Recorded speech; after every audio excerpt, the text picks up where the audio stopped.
Hello, everyone, and welcome to the Three Knots of Wise Men. I'm Krais, I'm Jyck. And I'm Austin. and today we have a very special episode. It is our New Year's special. Woohoo! Last Woot one woot. of 2025. Let the ball hit the drum. Let the ball hit the drum. Let the ball hit the. I don't think those are the lyrics. Don't think those are the What? words either. Austin, why don't you take it away? Tell us, what are we doing today? How it's going to work, it's going to be kind of similar to what we did last year for our 2024 New Year's special, but we have an additional segment, but we're going to keep that a little mystery till we get there. So, I know, suspense. You mean the section? Yes, but we're not supposed to talk the section. God damn it, I'm sorry. I didn't mean to talk about the section. Jack, First what are your rule of the thoughts? section is you don't talk about the section. But yeah, so like last year, we're going to start off with our reflection wheel. Then we're going to go into our section. And then we're going to go to our resolution wheel to finish things off for 2025. Hell, 2026. Get away. I don't want you to happen yet. Please leave. Yeah, give me a little Well- bit more time. Well, we have as much time as we have left in this episode. So, without further ado, should we get into things? Yeah, let's Yeah. get into it. All right, kicking off our reflection wheel. Spinning, spinning, spinning. Just keep that wheel spinning, just keep spinning. Do, do, do, do, do. I made this joke before, and I don't remember where, but I remember editing it. And we like to use it quite a bit. It's fair. All right. First one we're going to kick off for this special is the favorite pitch of the other two. Oh, okay. Okay. I don't know if I'm correct on this or not, but wasn't that what we started off last year's New Year's special with? I don't remember. I am not It's looking been a to year. ask this kind of stuff. It's been a year, but it's like that's vaguely familiar being first, but It doesn't, Yeah. I wouldn't be surprised. yeah. Anyone want to go first on that one? Sure, I can go first. Krais is Okay. going first. Yay! Okay, I'll start with Jack. Okay. Jack, I really liked your gargoyle pitch. Oh, okay. I was not expecting that one. Well, you went in not like wanting to do it, and then you came out with something really cool and really neat, which is, I think, a testament to your writing skills. So that's why it's like one of my favorites, because you win with the attitude of like, fuck, I got this, and then you came out with something genuinely really creepy and very interesting to listen to that I would love to see on the big screen. Well, I will thank say you it very was in much. my top 3. Oh, okay. Yeah, I almost did it, but I had 2 others that came in mind first. All right. Yeah, I'll take it. I'll take it. cool. And for Austin, I went with a classic in my mind, Camping with Friends. Woohoo! The anniversary special. Mm-hmm. Yes, Buck lives infamously in my heart now, and You're welcome. I think I know how much you know how much I love big animals or companions that are just the sweethearts. I got a little worried when I thought you were going to try to kill Buck in the movie, Oh, I knew he but was gonna you know die. I I was like, "There's no way but- Austin would do that." Not for real. yeah. But I think you did a really good job with it. It was just some really good writing. I think it was also one of my favorite renditions of just us on paper because, Mhm. while yes, each of us are have our actual selves that we talk to every day, or we try to talk to every day, but then there's the internet version of us that that does this podcast, that does the shorts, and I think Camping with Friends had my favorite version of us yet. I'm glad you liked it. Yeah. There went first, motherfuckers. I'm so proud of you. So proud of you. Mhm. All right. Now, Austin, are you Next next? time or we am I next time we get next? together, I'm gonna give you a cookie. Can it be He's gonna pie? hold you to that. Oh no, we put out pie, so now I have to get him a pie. Yeah, sure, I can go next though. Okay. So, Cray, since you just went, I'll go ahead and go to you first. My favorite pitch for you was Mummy of the Met Okay, yeah. from our Halloween special. Yeah, which I really liked all the cool stuff you did with the mummy in it. And you put it in such a very unique setting too, so it helps it stand out from other mummy movies, which I thought was really cool. And yeah, I was just very happy with it. It also kind of reminded me a bit, like it had elements that reminded me of the Brendan Fraser mummy movie, Yeah. but I thought you did it in such a different and unique way that I really enjoyed it. So I thought you did a great job on that one. Thank you. You're welcome. Jack, I will say the honorable mention for you was the Iron Man video game, Okay. but I'm surprised that wasn't it. I almost did do that one, but and like I said earlier, I almost did the Gargoyle movie too. But the Mhm. one that ultimately won me for this year from you was your Western video game Restless Saloon. Oh, gotcha. Yeah. Oh. Okay, yeah, that's a good one for him. I like And that one. the reason I picked this one is because I am not a fan of simulator games. Mm-hmm. I do not seek them out. I am not interested in them. And you made a game that I wanted to play like right then and there. So I think that goes to a good testament of your writing that you made me want to play a simulator game. And you had such a fun take with it, with a nice set of customization, while also not making it terribly long, but also had a lot of replay value. So I just like that's a solid game. I think that's gonna be my favorite one of Jack's. Nice. Thank you. You're All welcome. right. That leaves me. All right. So my favorite pitch. I'm just gonna go straight into Austin's because mine was also camping with friends. My problem with picking favorites for you got too is we had such a banger year. I had such a hard time picking. Austin's, I think most of yours were on like are contesting with each other. And I was like, oh, that's so good. Mm. Oh, but wait, no, that's so good. Oh, wait, no, that's so good. So I just had to go with like I had to go by personal bias. And that was camping with friends because I think it's really set kind of because we have made more not so wise men pitches since then, and I think camping with friends is the basis on that. And I think we've been doing some really good stuff with it, even as recent as our heist movie, where I did a three not so wise men, and I think camping with friends started all of that. So it not only in and of itself is a really good pitch, it led to a lot of really good pitches going forward, and I think it's gonna continue doing that. So I think it's more than just a really good pitch. Yeah, I guess I really kicked off year two swinging with that pitch then. Yeah. For Krais, I did The Quest for Fire because Really? Oh yeah. Yeah, because I think it's just peak Krais. I don't know what it really was, but you just like took all of my favorite parts of your writing and put it into this, and it was just all around hilarious. I genuinely think it could be made into a movie that people would enjoy. I just think all around it is one of your best pitches, and then it's also one I really, really enjoyed. And then it also brought about, it kind of like solidified one of our channel's like favorite characters. So, yeah. Thank you. Yeah. If I'm seeing a little theme, I feel like this year we're kind of like establishing ourselves quite a bit. Yeah, this that's year. what I was just Like, thinking. I know yeah. our year one was like the establish of the show and some of our general stuff, but I feel like this year we're kind of establishing core characters as well as key signatures in our writings. Yeah, for sure. So like Trace and I both have reoccurring characters of Buck and Ugg in two very different projects.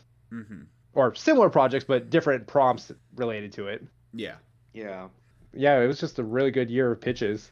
So what I'm hearing is I need to make a reoccurring character.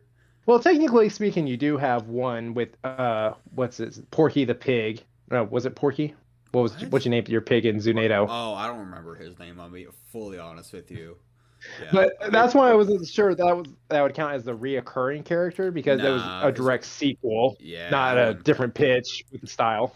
Yeah, I wouldn't count it.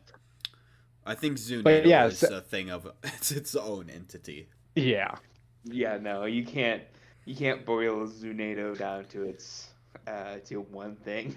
Yeah. You can't escape the Zunado. That's what the third. No matter where you Zunado go, 3 the is called. Zunado comes. So yeah, really good selections from everyone. Yeah. You ready to find out what's next? Yep. No. Okay. Spinning. game. One thing I did realize though, I do have reoccurring characters. If you spell the name Jack the same exact way, because I've had Jack Frost, I've had Jack as in myself, I've had Jack the Ripper. Oh yeah. Yeah. Oh yeah, I Right. guess you like the Jacks. Yeah. It's also just, there's so many frickin' Jacks. I mean, each of you have had Jacks in your own pitches that had nothing to do with me, so. So Jack That's Attack. also true. Grace. All right. So since we're still talking about some of our favorites, let's go ahead and reveal our favorite pitch of our own. Oh, okay. Mine's easy. Ooh, for me. All right, Jack, you want to go first? So, my favorite pitch of my own is, in fact, Iron Man Legacy. Yeah, that's a good one. Like I said, it was my top 3. Yeah, I don't know. I just think overall it was just a really good pitch. And I'm very proud of the fact that I did that. And then everyone, including myself, immediately really wanted to play that game. So I think that's Yeah, I sat there, I was like, I want to play this now. Yeah. Yeah, It's I mean, Insomniac is doing really good things with Marvel games. Like, have you guys seen the trailer for the Wolverine one that's coming out soon? I haven't seen the trailer Yes. for it, but I know Oh, watch the trailer when we're done. you got it. Yes, because Insomniac is just doing a really good job with Marvel Marvel games that I would love to see more from them. So you doing an Iron Man one just really, really made me feel better about that missing part of my life. And particularly the Wolverine game hadn't been announced yet, I believe. Or it was announced No, later. it's been announced, but we didn't have the trailer at that point. Yeah. Yeah, because I remember Austin. I remember I found out about that game through Austin during feedback of that episode of that pitch. Oh, yeah. Okay. Yeah, because it's been announced for years now. We just recently got that trailer. Yeah. All right. But yeah, who's really next? good one overall. I'll go next. So, for me, my favorite pitch of my own was my fantasy movie, Siege of the King. Yep. Yeah. But yeah, I just really enjoyed that story, and it was such fun and really good world building. And I liked it so much that I've been working on it outside of the podcast and just adding some stuff there. Yeah. Nice. I think it's my favorite world that I've seen you build, Austin. Agreed. Yeah, it's definitely a very unique world too. Mm-hmm. It definitely has elements of others, but it is still very much its own thing, and I think that's awesome. I think that's the other thing why I liked it, because I blended it so well. Yeah, for sure. Yeah. All right, Chris, you're up. Yeah. So for mine, I went with The Mummy of the Met. There we go. Ooh, we shared favorites of yours. Yes. I think I just did a really good job with it. I went in having no idea what to do, and then I just I went a different approach for that pitch specifically, going more off starting with the monster itself rather than a story itself, because I could have very easily done a story about Brendan Fraser coming back to fight Mummy.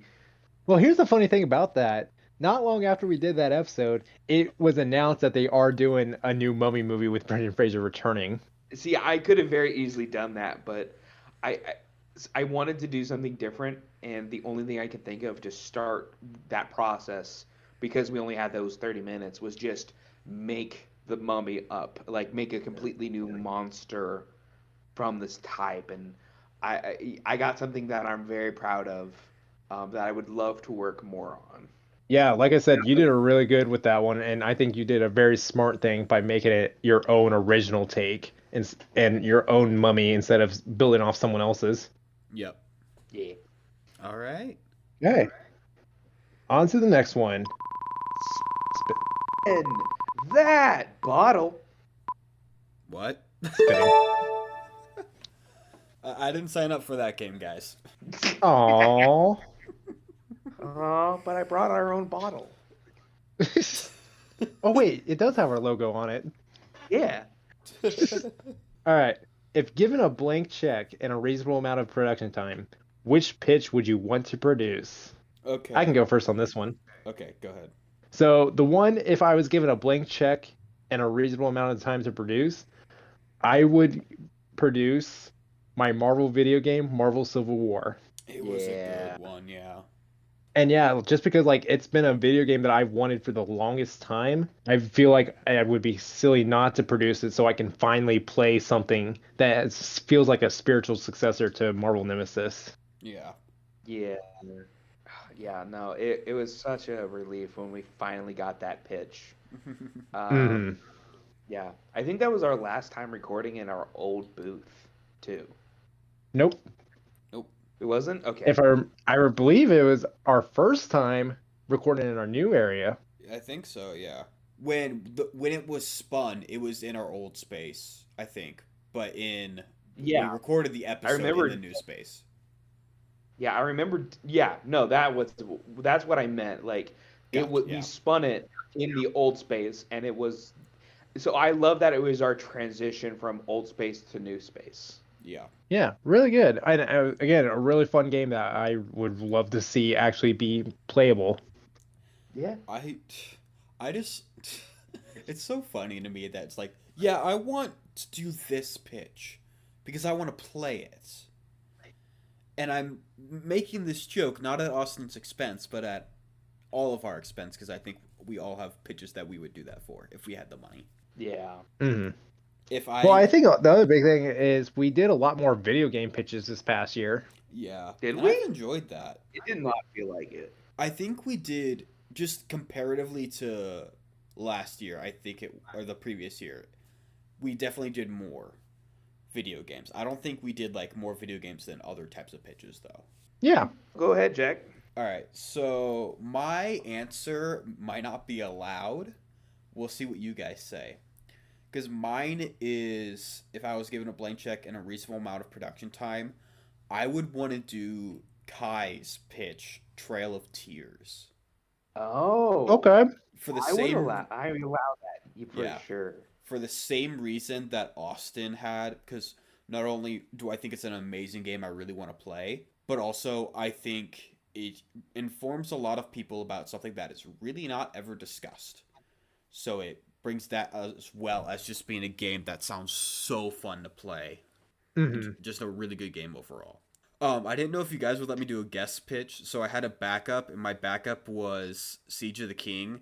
And then if you guys didn't let me do someone else's pitch, I was going to say Iron Man Legacy. Yeah, um, Iron Man Legacy I kind of expected from you.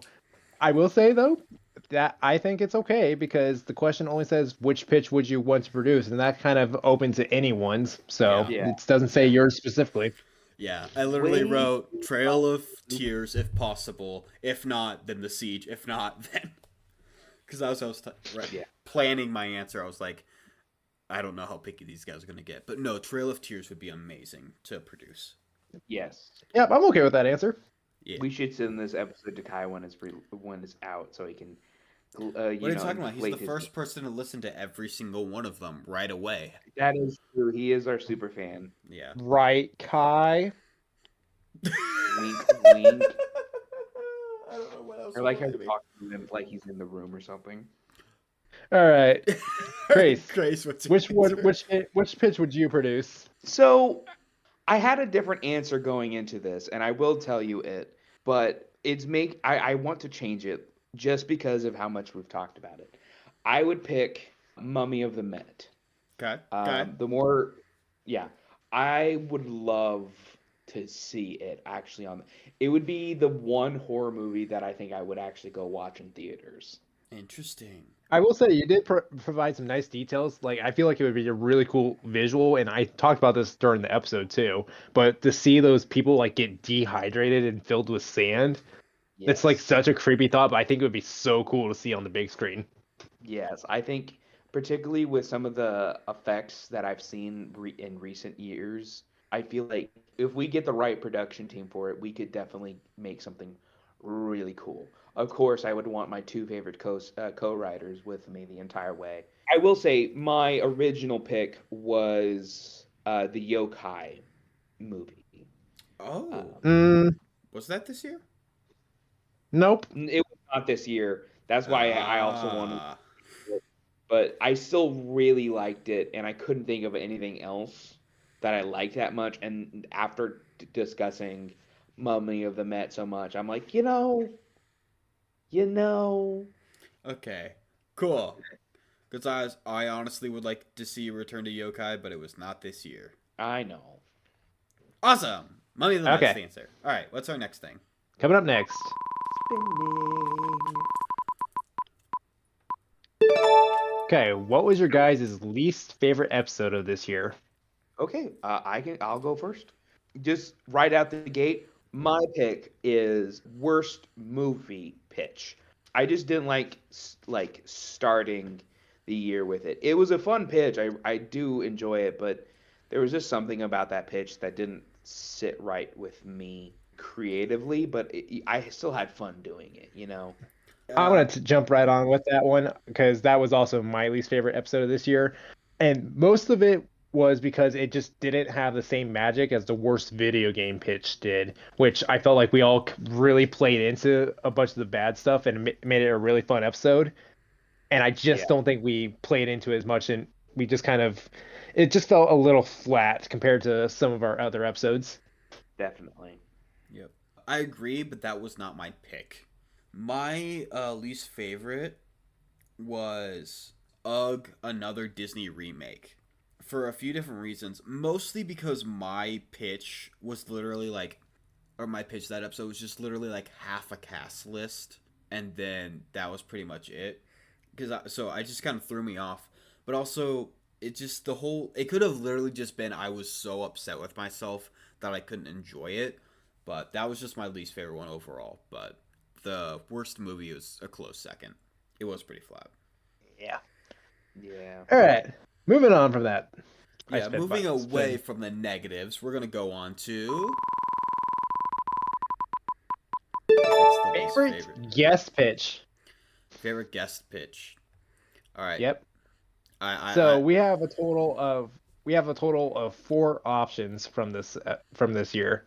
This could have been any of Kai's two pitches. It could have been the Carly Shakespeare pitch or classic play pitch, or it could have been Danny's heist movie from the last episode, and just to be or I clear, guess two episodes ago. and just to be clear to our guests, this is us choosing favorites. Yeah, Danny. We're just kidding, guys. We really appreciate everyone that came on. And this isn't say that anyone else's pitch was bad or anything. This is just which one stood out the most to us personally and which one we enjoyed the most. Yeah, no, we Yes, have yes. our guests All continue fun. to bring in bangers. It's frustrating. Yeah, I don't think we've had a bad guest pitch yet. No, No, for sure not. they just keep coming and showing us up, and it's frustrating. Yeah, I think we've found our replacement, guys. Well, I mean, we did a Christ, short about not it. on the air. Oh shit! Sorry.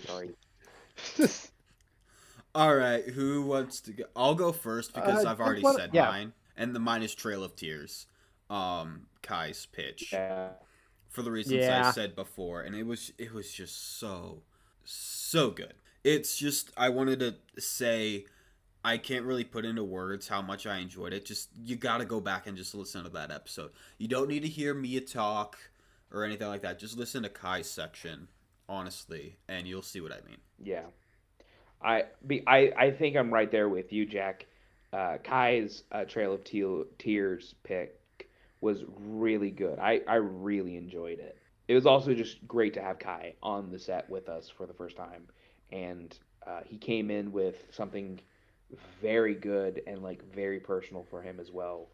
Um, hmm yeah, And I guess I'm gonna hop on right with you. So congratulations, Kai. You officially got the Three Dots of Wiseman guarantee of favorite pitch of 2025 Yeah, I was Oh or about to wait, favorite say, guest that's pitch favorite because person. he is also my favorite. yeah, He I was had about my to say, favorite pitch for the guest episodes. yeah, I was about to say like Austin, are you gonna jump on this bandwagon or what are you gonna say otherwise? I was curious.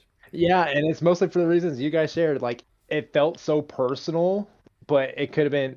It felt so personal to Kai, Hmm. and yet it still had a way that it can connect with other people Yes.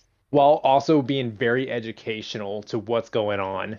And yeah, it was just a really good story. So really good job, Kai. Congratulations. And congratulations to Danny and Carly for coming on and sharing their pitches.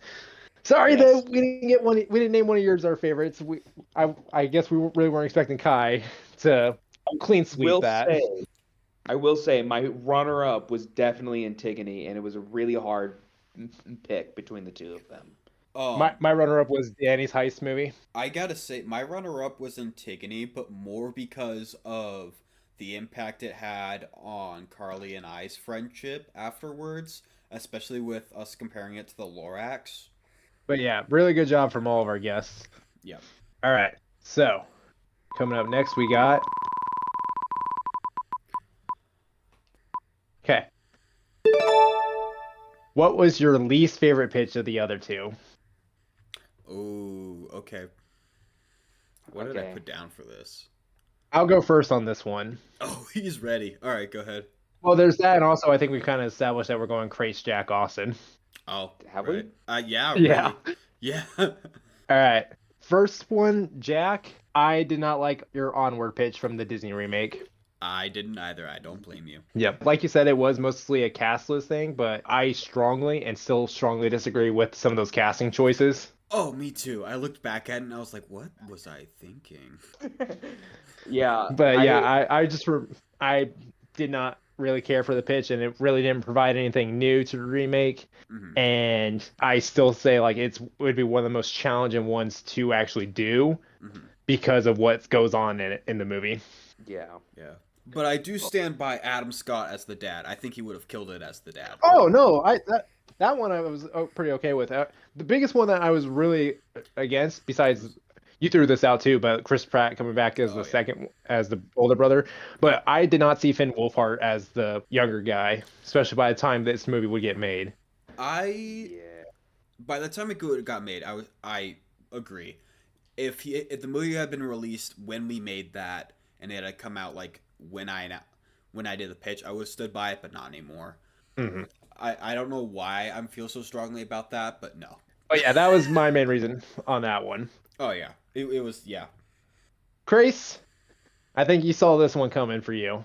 Uh, But my least favorite pitch of yours was Knives Out 3 or yeah. Wake Up Dead Man. Yeah. And the reason that one felt such a low blow because it's very clear on the record that I am not crazy about the Knives Out movies, Yeah. but so it just felt like a low jab to automatically make me dislike it without acknowledging why other people do like it.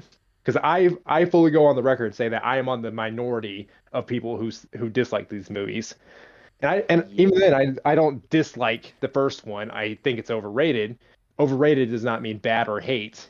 And that also being said, the movie did just come out, and I watched it. I think it's my favorite one in the trilogy because I really like that one. Oh Really. Uh, yeah, I remember I put in our group chat. This is I started watching it first, and I was like, guys, I need you to watch this so I can talk to you about this. It was really good. It was really good. Yeah, I really enjoyed it. But yeah, and I think the first one's I think it's good. I don't think it's like the great reinvention of the murder mystery genre as it was painted out to be, but I still think it's a solid murder mystery. I agree. yeah. But yeah, it just felt like a low blow without actually knowing why I actually dislike it. And then again, it's also the fact that you picked a movie that we knew the cast, we knew the title, and we kind of already knew what was going to happen, and the movie's going to come out later. So Yeah. rough right No. there. And then also it was more of you focusing on the cast list than it was the actual movie. Yeah. Yeah. I have my own thoughts, but we'll get to them later. All right. But yeah, those were my two least favorite ones. So I guess I'm up next. So I hate to do this to you, Jack, but just hopping on the bandwagon of your Disney movie remake. Oh yeah. Not, I have a hard time hating not liking anyone's pitches. I think it was still a good pitch, but I think what really left that sour note to me specifically was the fact that it was the most recent of them all the movies that we had, which Okay. I understand why you did it, and like I'm not dogging you for that. I think it was getting a little bit too far out of the realm of what could be a remake that I was like a little put off about the whole ordeal. Okay. That is the one thing I actually still stand by in this. just with how Disney has been releasing their remakes, I still would not, if they announced a live action Onward, I actually wouldn't be too upset about it. But I Yeah. honestly, I don't even consider my Onward pitch a pitch because I really didn't even provide anything. So you Yeah. don't need to apologize for getting on that bandwagon. I'm leading that bandwagon. I fully accept that one. Yeah. Yeah. And Austin, my least favorite one for you was your history video game. Yeah. Because didn't you do a It you did a was. western, right? And No. it was Frontierman. It was like a little bit before the prime Western genre because it was heavily Yeah. inspired by The Revenant. Yeah. I don't know why. I just did not. There was just something bland about yours specifically that I wasn't thrilled about it. Yeah, I But liked I your like characters, but it was overall. Hmm. We're gonna talk about that one here in a bit. okay. So I'm just gonna save what I have to say about that. But I am not mad that you picked that one. I am like again, it's personal. It's not like I should get mad, but it's like Yeah. that one does not surprise me. Is a better way to phrase that. All right, so we're gonna go to my least favorite ones for y'all, and this one, as I mentioned before, we had a really banger year, and so I had a hard time picking these, and I had to go with not ones that were just like inherently bad, but were just ones I would not be excited to see personally if they were produced. If these were announced, I would be like, oh, okay. For Austin, I did your Meet the Robinsons remake. It's more because I'm just not a fan of Meet the Robinsons in general. I don't think your Fair. pitch was inherently bad. I just it wasn't something I enjoyed. So, and you had such great ones outside of that I did have at least some enjoyment from. So Meet the Robinsons is Yeah, my I least favorite. Yeah, I just picked a movie that you were not crazy about to begin with. So, Yeah, and like I that's said, if I like what I said during my pitch, I didn't change a whole lot of it. yeah. I just doubled down on some of the themes and stuff on it. So, without changing a whole lot of the story that you're not crazy about, not too surprising if it's not your least favorite. Yeah. I do think you Yeah. genuinely improved the movie. I think it would be a better, like, maybe not inherently better, but it would be an improvement on the original movie. I just don't like the original movie. So, yeah. That's fair. Yeah. I can accept that. Yeah.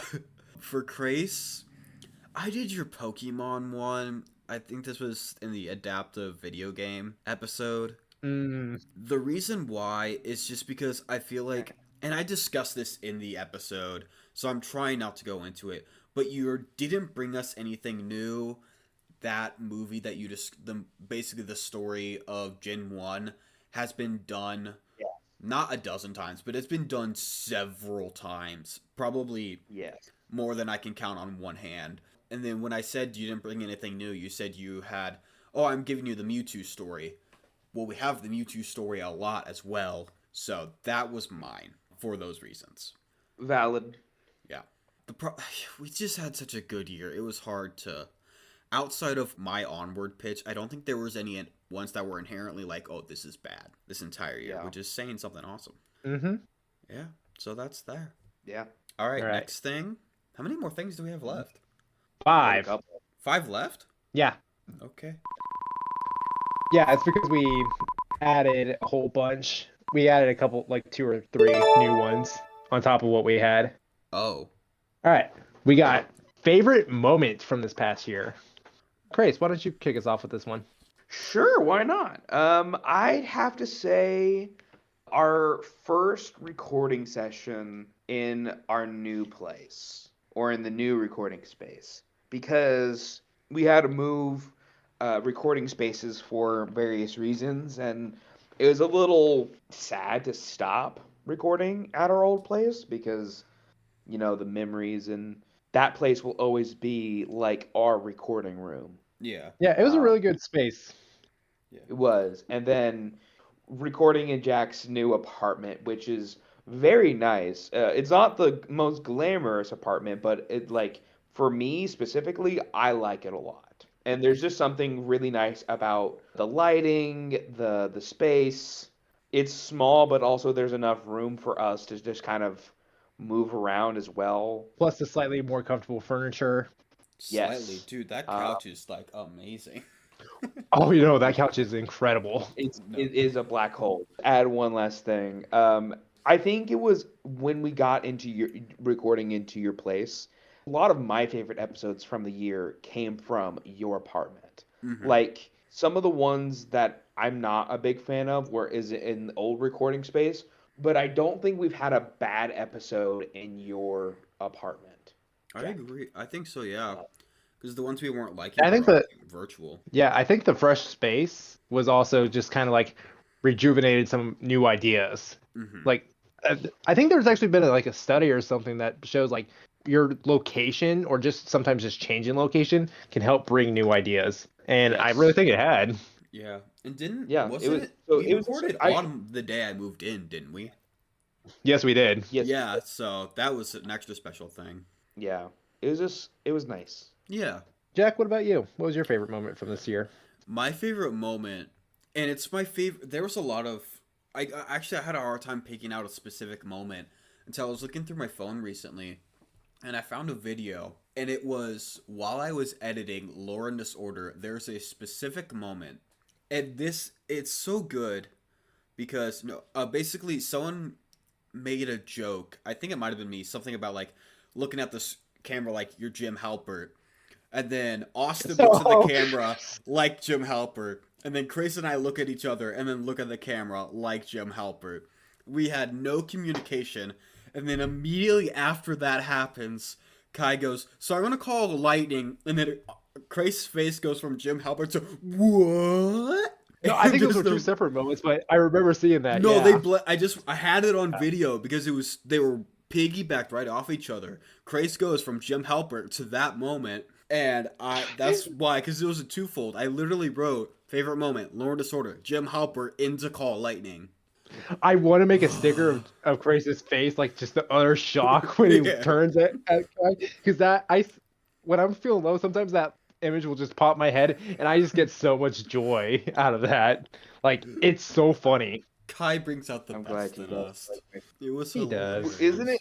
hilarious. I can't remember who said it, but there was someone who said, "You guys are more photogenic. I'm more memeable." I think it was Oh, I you. think that might have been Kai. That might have been Kai, but like Oh, I remember that being said, I and someone definitely think was that like, was Kai. that makes "Yeah, sense. That yeah," sounds like something Kai but would no, say. Hmm. yeah, I got a very memeable face. Get that on a t-shirt. Okay, so before I give my favorite moment, I do want to share my an honorable mention I brought up Hmm. because of it, and I wouldn't have done this, but because we're talking about it, I did consider doing when I was doing my barbarian in Lorne Disorder, Hmm. just because I mean that was a lot of fun because I basically killed everyone on the battlefield except for the main guy Yep. and maybe Yeah, like one other person. Yeah. Yeah, it was just a lot of fun there. I had a great time with it. And then like I don't know if like we've talked about how I haven't really played a whole lot of D&D on there, but like this is something off there. I wasn't really someone that was really big in doing lore and disorder, but it was something that Jack and Crace really wanted to do, Hmm. and I'm so glad they pushed it Yeah. because it was a lot of fun, and I'm really excited to do the next episode. Spoiler alert: we are working on a second episode. that's too much of a spoiler. I dropped Yeah, my but we're not. But we're not giving a release date. Yeah. It's not like we We're have cheeky. like We're cheeky like that. it's not like we released it as Into the Wilds episode 1 of Lore and Disorder. It's not like we totally plan to have future episodes. no, no, no. Why would we do that? That's stupid. But yeah, that was my honorable mention. My favorite moment, which is really ironic because I wasn't expecting it to be your guys' favorite, but given my pitch about the Not So Wise Men movie, Camping with Friends, Hmm. I just really enjoyed seeing how much joy you guys got with that one. Oh yeah. My favorite bit, though, was my whole bit with the rabbit. Yeah. It was a I was Because thinking that about that. because yeah. this is one of the key moments when Jack had to get out of their chair to get their inhaler and they were rolling on the ground with what was happening. Yeah. Yeah. When I And think so of a not so wise pitch, I think of that moment. I just wanted to throw that in there real quick. but yeah, I think just like seeing you guys enjoy these like over the top versions of ourselves and just having a grand time with it, it just brought me a lot of joy and Hmm. I just really enjoyed sharing that moment and writing for us three. Hmm. Yeah, it was God, it was a good episode. Yeah. Okay, moving on.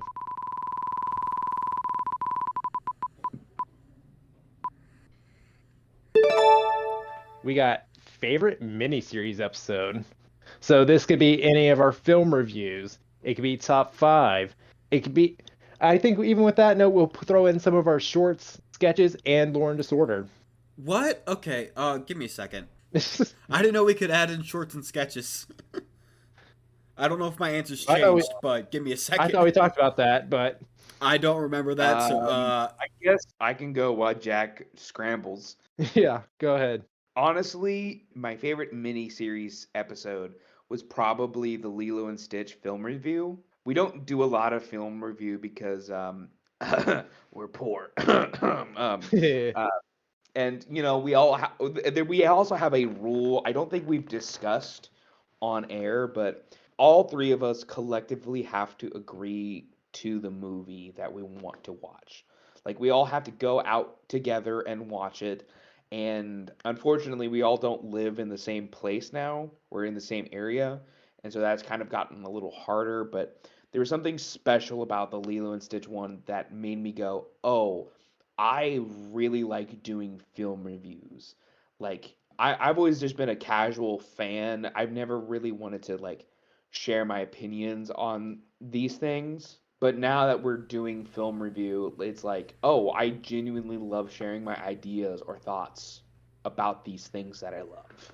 Yeah, it's just a different way of expressing ourselves, and just like how people. It's one of the beautiful things about film, which is one of the reasons why I wanted to promote that miniseries, was everyone views stuff differently, and people can interpret films very differently and have different meanings behind them.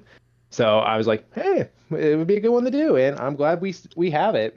mm-hmm. That's a good little pop-up miniseries. Yeah. Yep. Why don't you go ahead? Yeah, so I briefly mentioned it or alluded to. I'm gonna go with Lore and Disorder just because like it was not something I was expecting to have so much fun with, and I did have a lot of fun with it, and I want to do another episode. Yeah. I also just think it has a lot of potential, so I'm gonna go with the first episode of Lore and Disorder. There you go. I will say Lore and Disorder is my favorite because just how much I pushed it. I did the editing for it. I was the DM for our episode 1. A lot of work. I put in a lot of work for Lore and Disorder episode 1, and it was also a story, a one-shot I had been wanting to do for a long time. Syl, the druid that teams up with the team, is a character I wanted to play for a long time, and then I just kind of put him in there to help out. That is not what I'm going to say for my answer, but it is technically the answer. Also, not only did we enjoy it, it seems that our listeners and viewers on YouTube really enjoyed it, because as of recording, we are pretty close to about 100 views on the first part. Yep. Hey. Which, it's not a lot in YouTube terms, but it's a lot in our YouTube terms. Yeah. Yeah. Small steps. Yeah. But yeah, so, and that just goes a really big congratulations to Jack and Krais for wanting to do that show, because it ended up being a good success for us. Yeah. I was told to show up. No, because I knew Krais and I would enjoy it, and I was 90% sure that Austin would enjoy it once we forced him to do it. Because I also knew he'd be a lot better at it than he thought he would be. So. Yeah. But yeah, Jack, what's your official selection? My official selection is one of our least watched videos on YouTube. It might even be our least watched one outside of just like putting our episodes on YouTube. It's Between the Takes, our video. Oh, that's classic.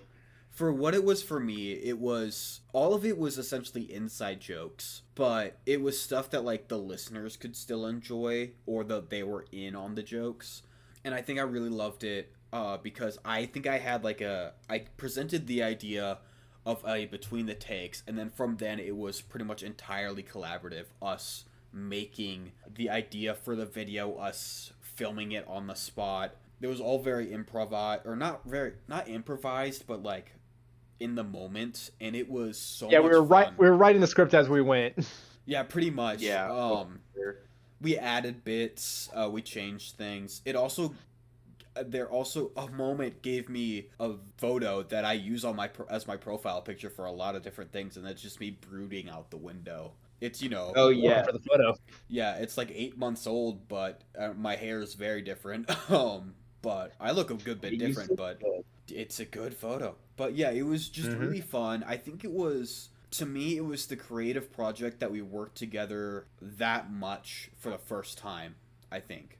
Because it felt Yeah. I would agree. yeah, we all very evenly put in an amount of work creatively. So that's why I love that. Yeah. Also, I think it's just a funny video. I just think it was. I think more people should watch it. It was funny. It was fun. I still I would. enjoy it. Yeah. It's short enough, and it's just like kind of captures what we actually do Yeah. Just when yeah. we're Yeah. in between stuff. I think one of the funniest things is like we all immediately were like we need to make a joke about a bathroom break at Yeah, the the end of bathroom it break. because back in the old space there was always a bathroom break after we spent the 30 minutes writing or something. A We still lot have of the break. bathroom break, We even in still your do, apartment. but it was just really, it was like, okay, time's up. Okay, okay, reactions. Okay, okay, okay. I gotta use the restroom. Me too. Okay, be right back. It was just a, Yeah. it was so routine that it was funny at that point. One of my favorite parts from that whole video was I think I was distracting Austin in the recording, and you're like, it's just be Yeah. you. And so I opened up my meme app Yeah. and I just found a video of a cone skateboarding. Yeah. And I was like, hey, look at this. I'm gonna put my director's cap on, and I'm gonna give Krais actor notes. All right, Krais, be Krais.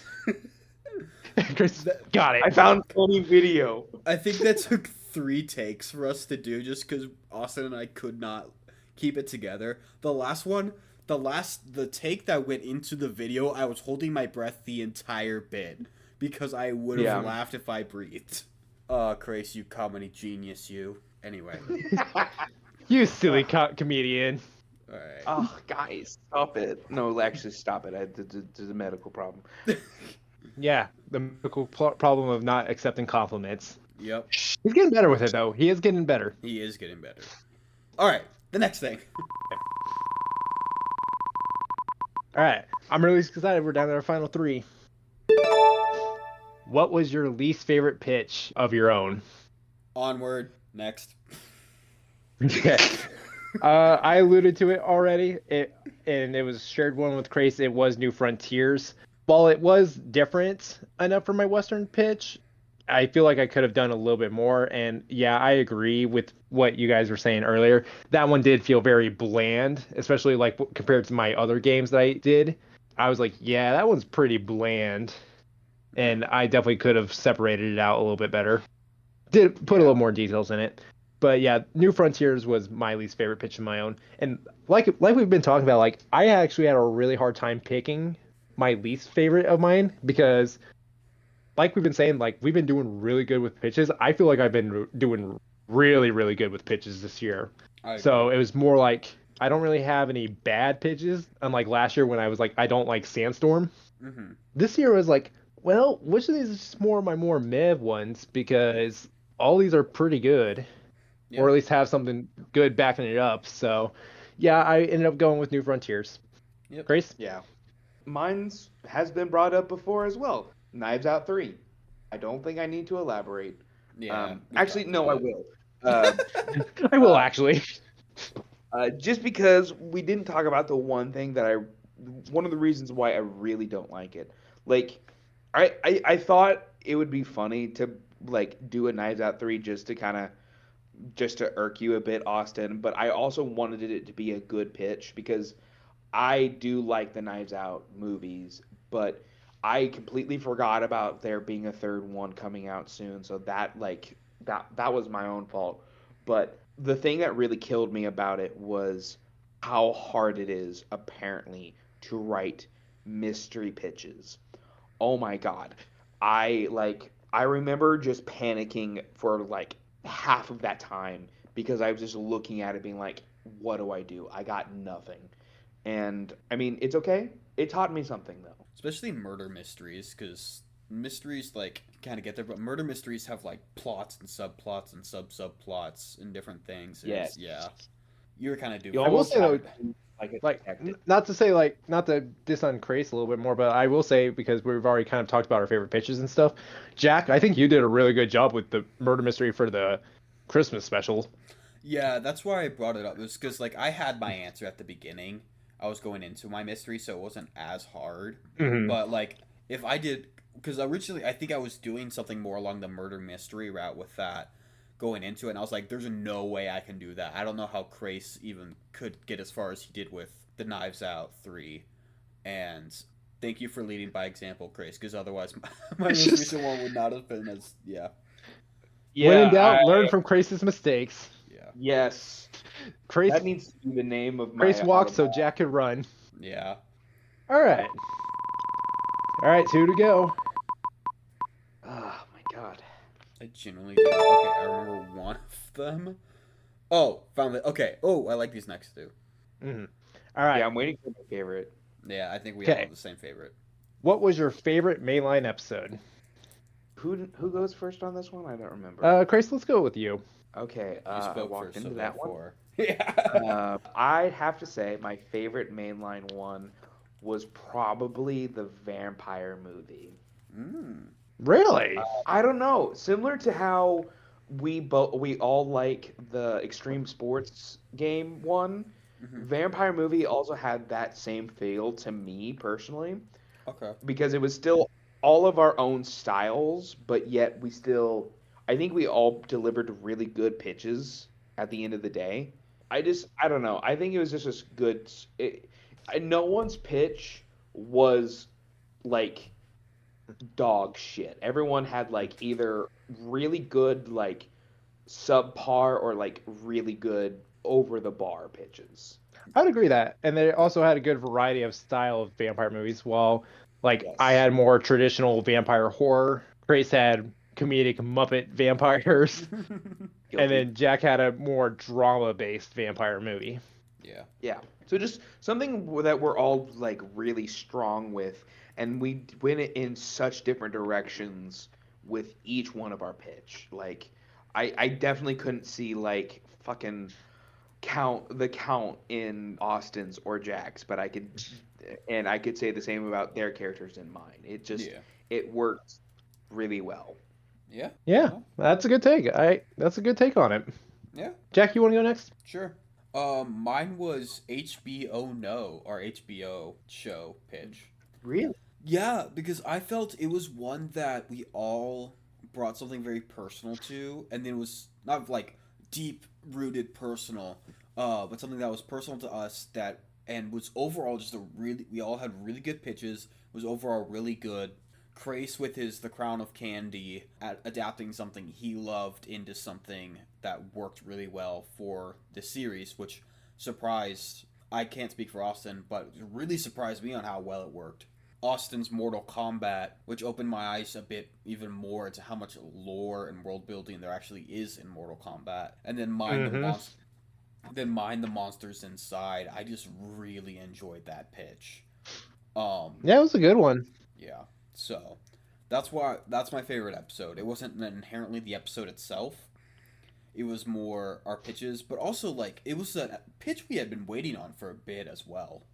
When we finally got it, Yeah. we were pretty excited. So yeah. Okay, going into me. This one's gonna be a little narcissistic, but my favorite episode of this year was episode 34, Achievement Unlocked. Wait, we're in the game, Hmm. which was our Three Not So Wise Men video game pitch.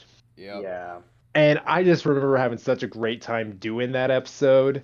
I think it really came together as an episode. Hmm. It was a really good listen, and I remember having so much fun hearing our different takes on how we were celebrating our podcast and certain aspects of it while Hmm. providing Yes. unique game flavors to it.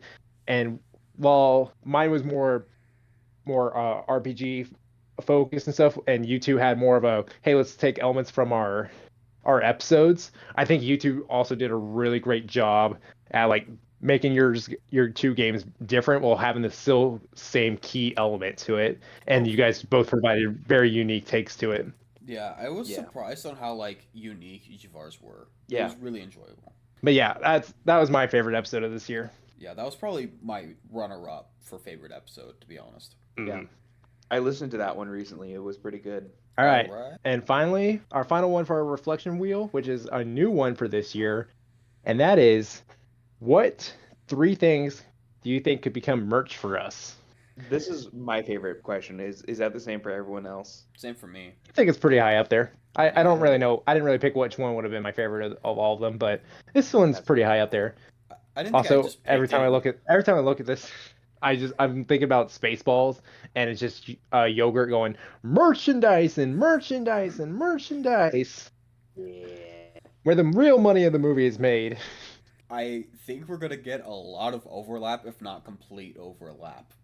So I'm very curious on what this is. If there's not gonna be overlap, what it is. All right, So who wants to go first? so Jack, let's hear you go first. Yeah, as soon as Yeah. I said You it. spoke up. So first thing, Zoo NATO. Yeah. Yeah, when we talked about this, I was like, does it need to be from this year? We discussed it does not, since this is our first time asking this question. I think Zoo NATO is just way too iconic. And it feels narcissistic to say, but I think it's just, we referenced it earlier this episode without even, like, meaning to. It just is so involved in our. Definitely one of our more iconic pitches in the show. Yeah. Yeah. Second, Ugh.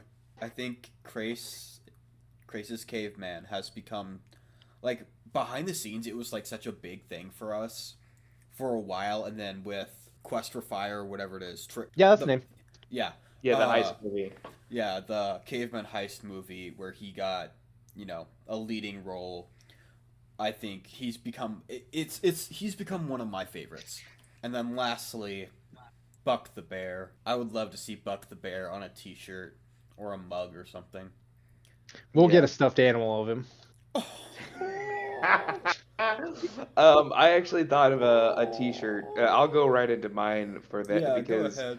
I'll be I think- honest, I have the same three, but Yeah. I also thought of some stuff. Buck the Bear. It would be a T-shirt saying, "Keep calm and hug your Buck the Bear." Okay, I like it. Mhm. I also really like the idea of a T-shirt saying, "I survived Zoo NATO. Mhm. Suck it." Oh, I just got that. Yeah.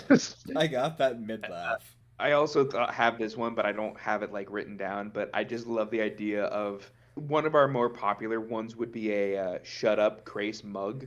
Yeah. I would get that, and that's what would be my personal mug. I'll just Yeah. every time I say something stupid, I'm just gonna take a sip of coffee and just make sure you see it, Krais. I would also love to see Ugg on something, Oh yeah. and I don't know why, but I really want him on an enamel pin. Oh, I would. Yeah. But Buck the Bear. those are mine. A Buck the Bear stuffed animal wearing a Zunato t-shirt with UGG enamel pin pinned onto it. Yeah. So when we have our first marketing meeting about merch, we'll just play them this recording. Yeah. All right, Austin. Okay. So I was super specific with this merch, or with the Oh, merch. okay. I had specifically Zunato stickers, and I figured that'd be a cool thing to put on like laptops and stuff. Oh yeah. Oh yeah. And you have like the tornado with like animal hooves and chicken feet and stuff coming out, Mm-hmm. and then I it would just like spell out Zunato coming out to the right. Mm-hmm. I thought that'd be a I pretty must- cool design. I must request if we do actually make a sticker, there needs to be a giraffe head like sticking out of the tornado, looking super dizzy, because that was one of the first visuals that I ever thought of when Jack first said Zunado. Deal. The second idea I had was Team Three Nuts of Wise Men hoodies. So there would be three different types of hoodies. Oh, Mm. I like it. I like it. There would be a Team Austin hoodie. So we'd have the wheel on the front with me in front of it. Mm-hmm. And then on the back would have the list of and the names of all of my pitches. Mm-hmm. Oh. Okay. And then it would be the same for Krais and Jack, or you two. And just with on the back, it has the names of your pitches. And like it'd have the episode number and name, and then the pitch you did. I would like to request that we have like a fake like marker scratching out my onward one, and then just a little text beside it that says "forget that one." Not that one. Yeah, Not we that could one. do a couple of like Easter eggs, definitely. Yeah. Like We could do the same one for like Sandstorm for yours, Austin. Yeah. Except it's not red marker; it's literally just a dust of sand over it. Yeah. And we could stab my knives out 3-pitch. On the, Cut it out with like a dagger. Yeah. That'd be fun. Yep. yeah. And then the final one I had, which is a little too early to actually do, unlike the other two, which we could do at any point. Yeah. And Krais, I talked to about this a little bit ago, but I thought it would be a cool idea. Once we get a couple episodes of Lore and Disorder in, we could basically have our own little one-shot book. Oh, yes, I do remember this conversation. Really? But basically, it would just have, the general basic story of it, of what we did in it, and we probably throw in a couple of our custom characters just for like, hey, if you don't really want to make a character, you can use this one. Yeah. And then it'd have all the stats and stuff. I don't know a whole lot about that. I just know that there's those D&D books that are expansion stuff and have their own stories and stuff. Yeah. I just thought, hey, what if we just did a not so wise version of it? Yeah, Could be cool. Module. Yeah. Yeah, and just be like certain volumes and stuff. I don't know. I thought it'd be a cool idea. I agree. Yeah. And then that concludes everything on the reflection wheel. Wow, that was fun. I like that. I do too. There was a lot more there than I thought. Like I knew Yeah, I had all the prompts, but we had a lot to talk about. That was awesome. Yeah, it was fun. But we're not done reminiscing yet. Oh, What? Is it time to talk about the section? Yep. So, we've made a common joke this past year about how we really need to revisit pitches. So, we decided that this year, for our New Year special, that we will do exactly that. Mm-hmm. I mean, like, we've been talking about this since like last year at some point. I don't remember what pitch we originally said this on, but we've been cooking this for a while, and I am very excited to see what pitch we end up getting for ourselves. And what I'm most excited about and least excited about is how exactly these pitches are going to be determined. Austin, can you take it away? Yes. So how we're doing this is, as always, we're going to spin some wheels. Yep. But how we decided to do this is that each of us chose 2 pitches per Not So Wise Man. So each Not So Wise Man is going to have a wheel of 6 prompts that has the names of their pitches from our past pitches or past episodes. And so I picked 2 for me, and then Jack and Krais both picked 2 for me, and then vice versa for Krais and then Jack. If it sounds confusing for you guys, listeners, don't worry. It doesn't matter. You're not seeing these wheels. Yeah.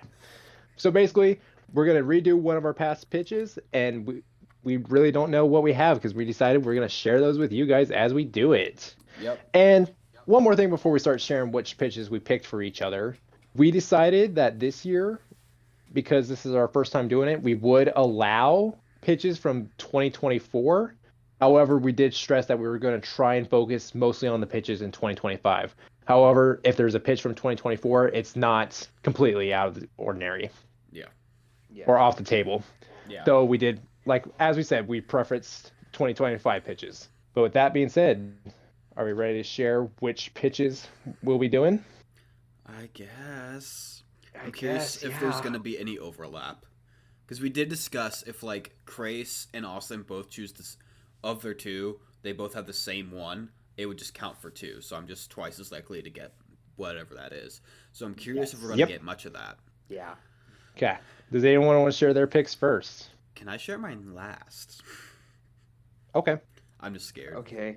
Krais, do you want to go first, or I can go first. So the 2 pitches of my own that I picked for myself were Siege of the King and Marvel Civil War. Okay.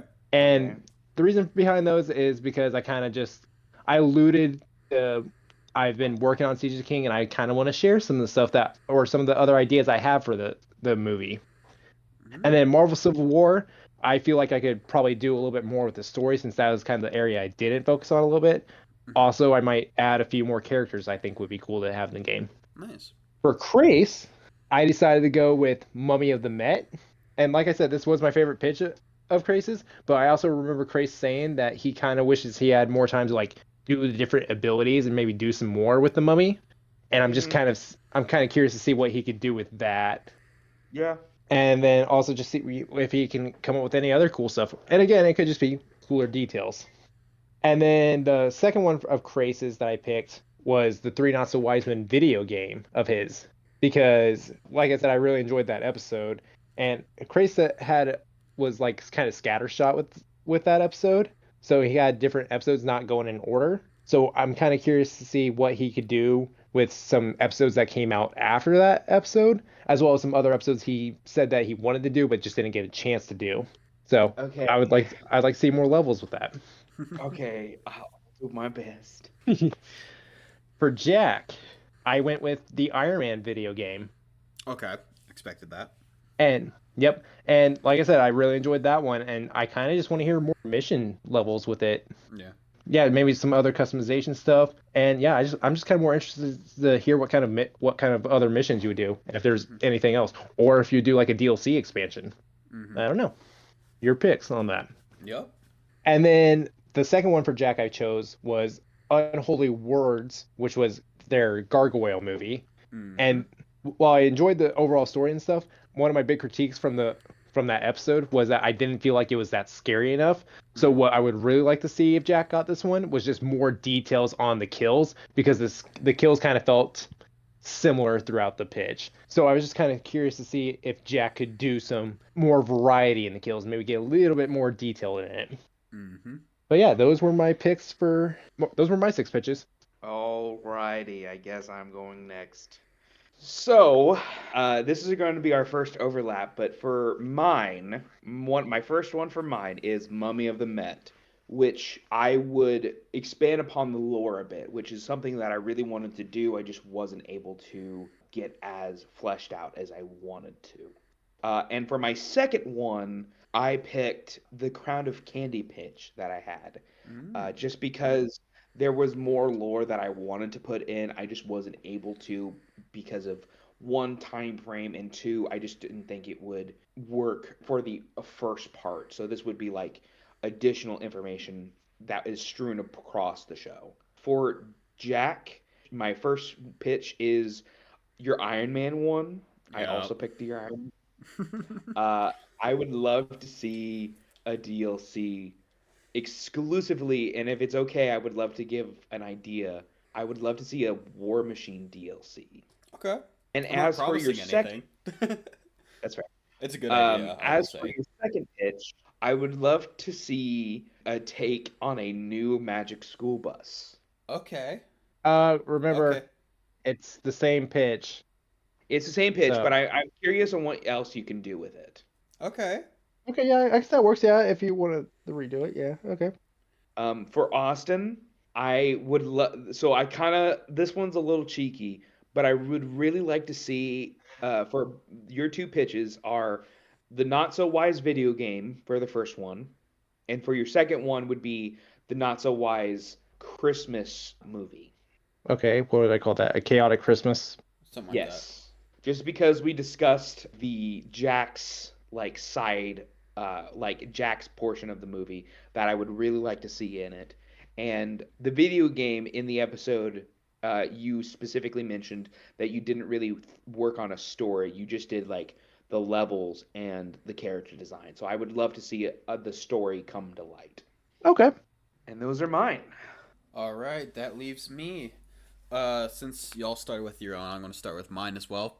So, my first one is Restless Saloon. I think it was really good, but there are some things I would like to expand upon. Specifically, just said there was like a lot of side quests that you can do to like build up your relationship with these other characters. I want to focus more on that as an option. My other one was Unholy Words for the exact same reason Austin chose Unholy Words for me as well. As you were talking, I'm like, yep, that's exactly what I was thinking. Yep, that too, yep. So that's why I've got a 1 in 3 chance of me getting that now, don't I? Yeah. Yep. I can math. Yeah. Theater majors can math too, guys. All right. For Austin, Nuh-uh. Austin, I was hesitant to do this one, but I decided to give you Camping with Friends specifically Oh. because you had this whole second act, there was this whole bit with like, oh, we run across a bunch of weed farmers and we like disrupt their operations and all that, and you didn't have any time to go into it at all, really. And I wanted you to have a chance to do that, so we would have what we already have, but then you would elaborate on the part where you had to kind of skip over for the rest of it. So that's there. And of course, when we say these things, you don't have to do that. You're just are redoing the. Yeah. Just go back. That's just why I want. That's what I would like to see. Should you get that, please and thank you. Yeah. And then your other one was your heist movie, Artifacts, because you had some really cool moments, and I would like to see some more cool moments. But you also said, like, oh, yeah, there was this whole cult thing that I didn't have time to put in. I would like to give you that time because that sounded very interesting to me. I'm actually really glad you did that because I almost put more artifacts in there, but I just really like the other two a little bit more. Fair enough. So, yeah. For Krais, I'm going to pick one that I don't know how you guys will feel about it.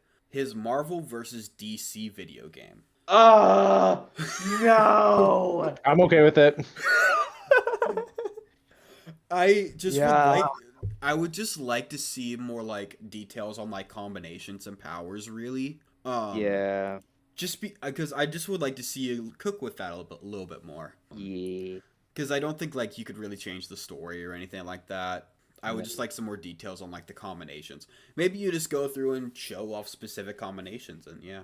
And then your last one, I do genuinely really want you to get this one. It's your Three Not So Wise Men sitcom. Okay. Pilot episode. Because I really enjoyed it, and I really wanted more in the pilot. Or maybe even you go into like it's a 2-part, so we get more story if you have time. Oh. Honestly, since he's doing the sitcom, I would be honestly okay if he did more than one episode. Like, I would honestly be okay with that one. That's what I was thinking. Because that, like the TV show stuff, I feel like that's okay to do more than one story and stuff. Yeah, that's what I was thinking. Like, it's in line with like adding a DLC to a video game. It's the same thing. So I really like that. I really want you to get that one because I really liked your take on our characters. And then also the side characters you gave us. So yeah, those are mine. Yeah, I actually really want to do that one now too because To recap, the 6 pitches I can get are Siege of the King, Marvel Civil War, Camping with Friends, Artifacts, the Not So Wise video game, and A Chaotic Christmas. So I have no overlap. God, okay. Krais has 4 options. He could get Mummy of the Met, a Three Not So Wise Men video game, Marvel vs. DC, a Three Not So Wise Men sitcom, and The Crown of Candy. I misspoke when I said he had 4. He had 5. I just saw Three Not So Wise Men twice. I saw Three Not So Wise Men on there twice. They kind of blended together. Fair. But yeah, he's got 5. Jack has the most chance of overlap since they actually have 4 with an Iron Man video game, Unholy Words, Restless Saloon, and the Magic School Bus. It's a Magic School Bus. As long as I don't get Magic School Bus, I'll be happy. And now that I've said that, I'm going to get Magic School Bus. Probably. There we go. All right, y'all ready to find out what we're all getting? Yeah. I'm sorry. Yeah, let's do this. Let's see. I am a little sorry. Fitting. Hey, I gave you Marvel versus DC, so it's only fair. Yeah. Okay, I think everyone's going to like their picks. Oh? Oh, God. I'm scared. Okay. Who wants to hear what they got first? No, let's spin a wheel to figure out who gets what or who goes first. No. Krais, you get a Three Not So Wise Men video game. Okay, I can do that. He can do that. Jack, you're going to revisit your Iron Man video game. Okay, I had a feeling. And then I'm going to continue working on Camping with Friends. Yes! Alright. I think overall it's pretty good. Honestly, a banger trio. Yeah, honestly, these were some of our best pitches, too. So, Yeah. Let's hope we only improve them. Oh, yeah. Knock on wood. All right. With that note, we'll get started here in 3, 2, 1, go.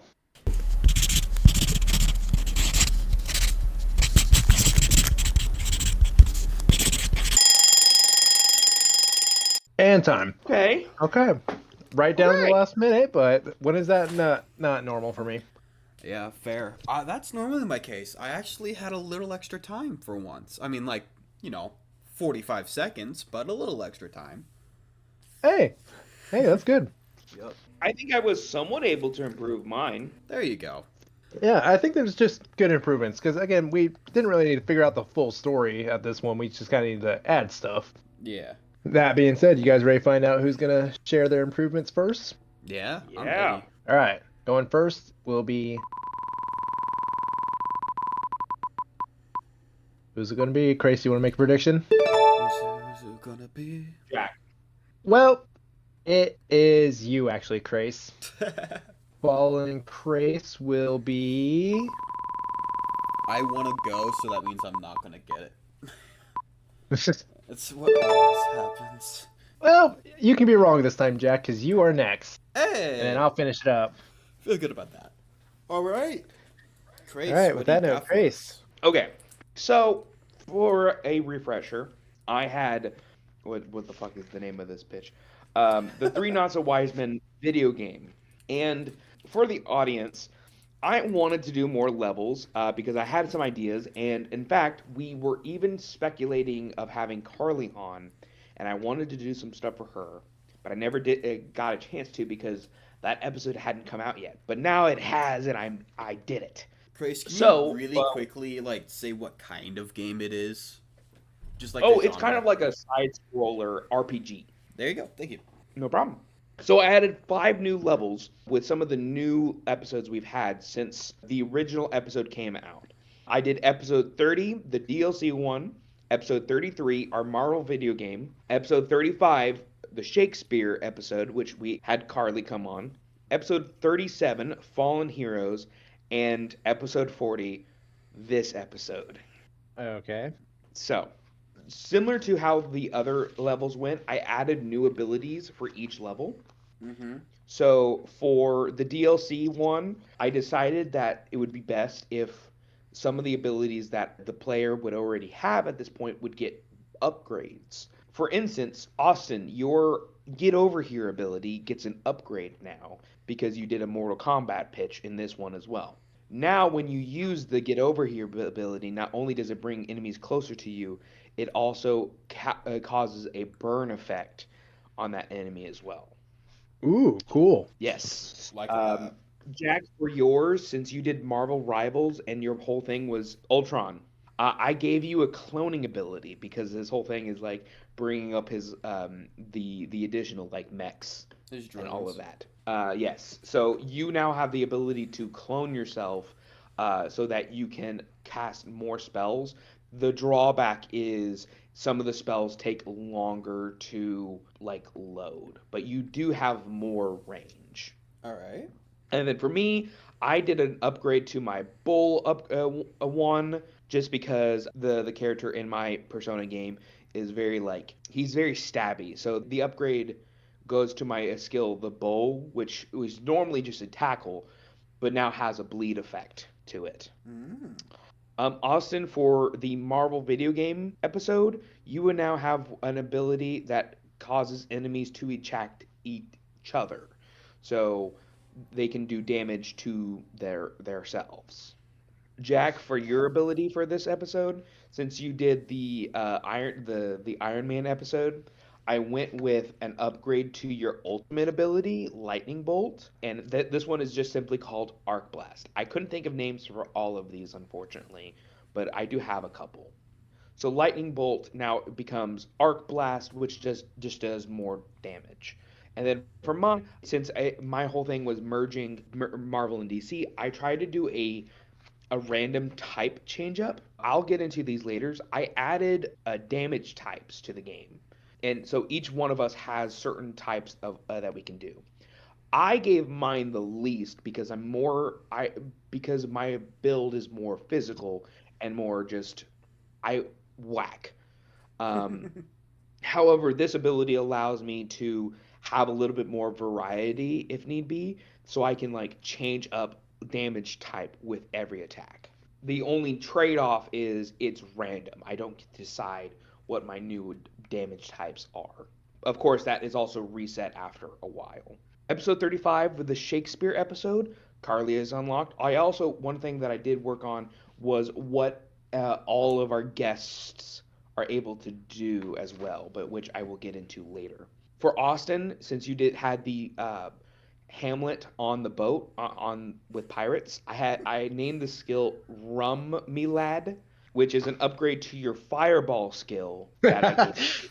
Oh, is it So like instead of beer me, it's rum me? yeah, so instead of using Fireball, which is just a light AOE Molotov. fire damage, it is now a heavier damage Fireball attack. Because rum's a stronger liquor. Yes. Yep. Um, Okay. Jack, for your Medea pitch, I gave you an acid AOE effect. Okay. I didn't know because her whole thing was poisoning her kids, and I knew it Oh had to yeah. do something with that. In fact, that skill is what made me come up with the whole I should do like damage types because it would make sense for this Yeah. kind of game. Yeah. For this one, I this was the last one that I did because I completely forgot about it and I had no idea what to do. But I'll be honest, and what I put down at like last minute for my Spanish tragedy one, I put a slow down ability because I was thinking since the play is so long, it's like it just drags on. So when I attack someone, it basically would slow them down, so their place in initiative would go down a couple of slots. Okay. Episode 37, Fallen Heroes. I gave us each attacks based off of the hero that we chose for that episode. So Jack, for you, I picked for Bruce Banner.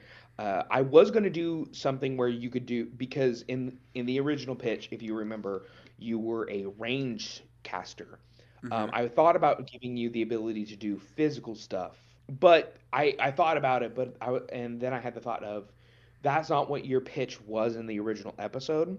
So what I did, since you did more of a Bruce Banner take on the episode, Mm-hmm. I did it so that all of your spells cost half the amount of stamina or mana or whatever Okay. for a short amount of time. Austin, since you had Daredevil, you have a new blindness effect. Basically, you cause a massive AOE blindness effect that just makes it impossible for anyone to hit you, and you actually hit better. So there's that. Okay. And for mine, since I had Wolverine and I also have a Rage ability, I basically gave myself a an upgrade to my To War ability. So now instead of just blindly attacking the first enemy in front of me, with this upgrade, I now affect the whole board. Oh, okay. The only takeaway is it's a little bit less health. And then I did this episode. Uh, Interesting. and so yes, I know. I will point it out in a minute. Okay. For Austin, since you're doing camping with friends, I gave you an ability called Ride the Buck. Yes. Yes. So now, on top of you being the fastest character, you also can ride Buck, and basically gives you more health. Nice. Jack, your ability is since you're doing the Iron Man one, the ability that I just gave you another upgrade to your lightning bolt ability. However, originally it could only shoot down one line at a time. Mm-hmm. Now it's all the entire board. You can hit everyone with one attack. It's one heck of a unibeam. Yes. And so for mine, I didn't the ability I called it the meta. I knew you were gonna say that. Yes. So basically, what it allows me to do is just call out the absurdist nature of this final battle, and basically just it's a one shot, one kill to all of the grunt enemies that we face. Okay, so you're OP. No, it's only one enemy, and it's a massive cooldown. Okay. So there is a trade back. The only because there is like a couple of abilities that would do a lot of damage, but I don't think I have a insta kill ability, and this is the only one. So Okay. it was the only thing I could think of. So yeah. Moving on to our guests, I finally worked on all of their abilities. Danny has an AoE burn ability for when she makes a your mom joke. Oh my god. So at any time, so just to clarify what the guests can do is once you unlock them in their respective level, you have access to their ability from that then on.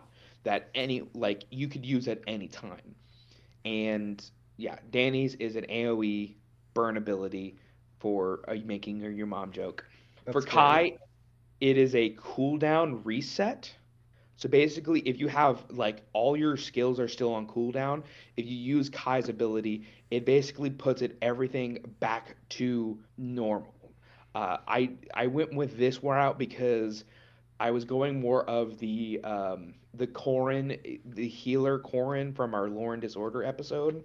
So Kai can now like allow us to cast more again after using a lot of our skills.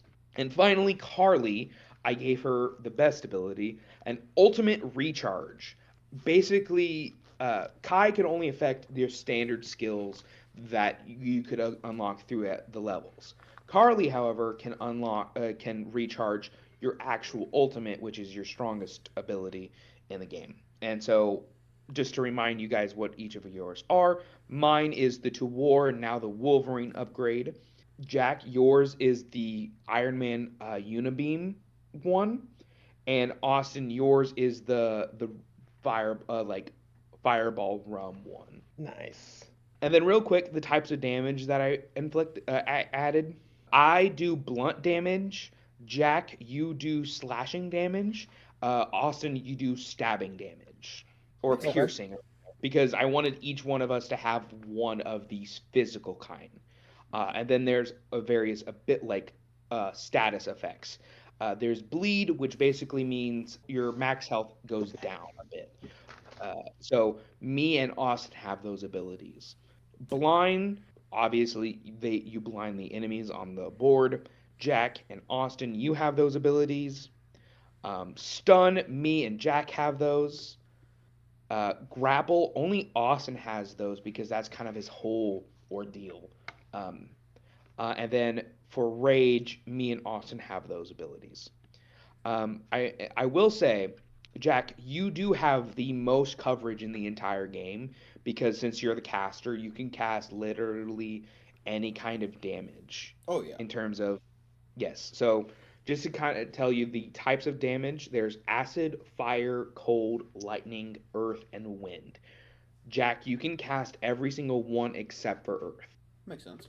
That and the only one person can cast that, and it's me because I smash. Um, Austin, you can actually cast a couple of these. You cast acid, lightning, and fire. Cool. And just kind of a reminder because this last bit is goes into what I had. Each level we fight the various pitches that we see in the episode.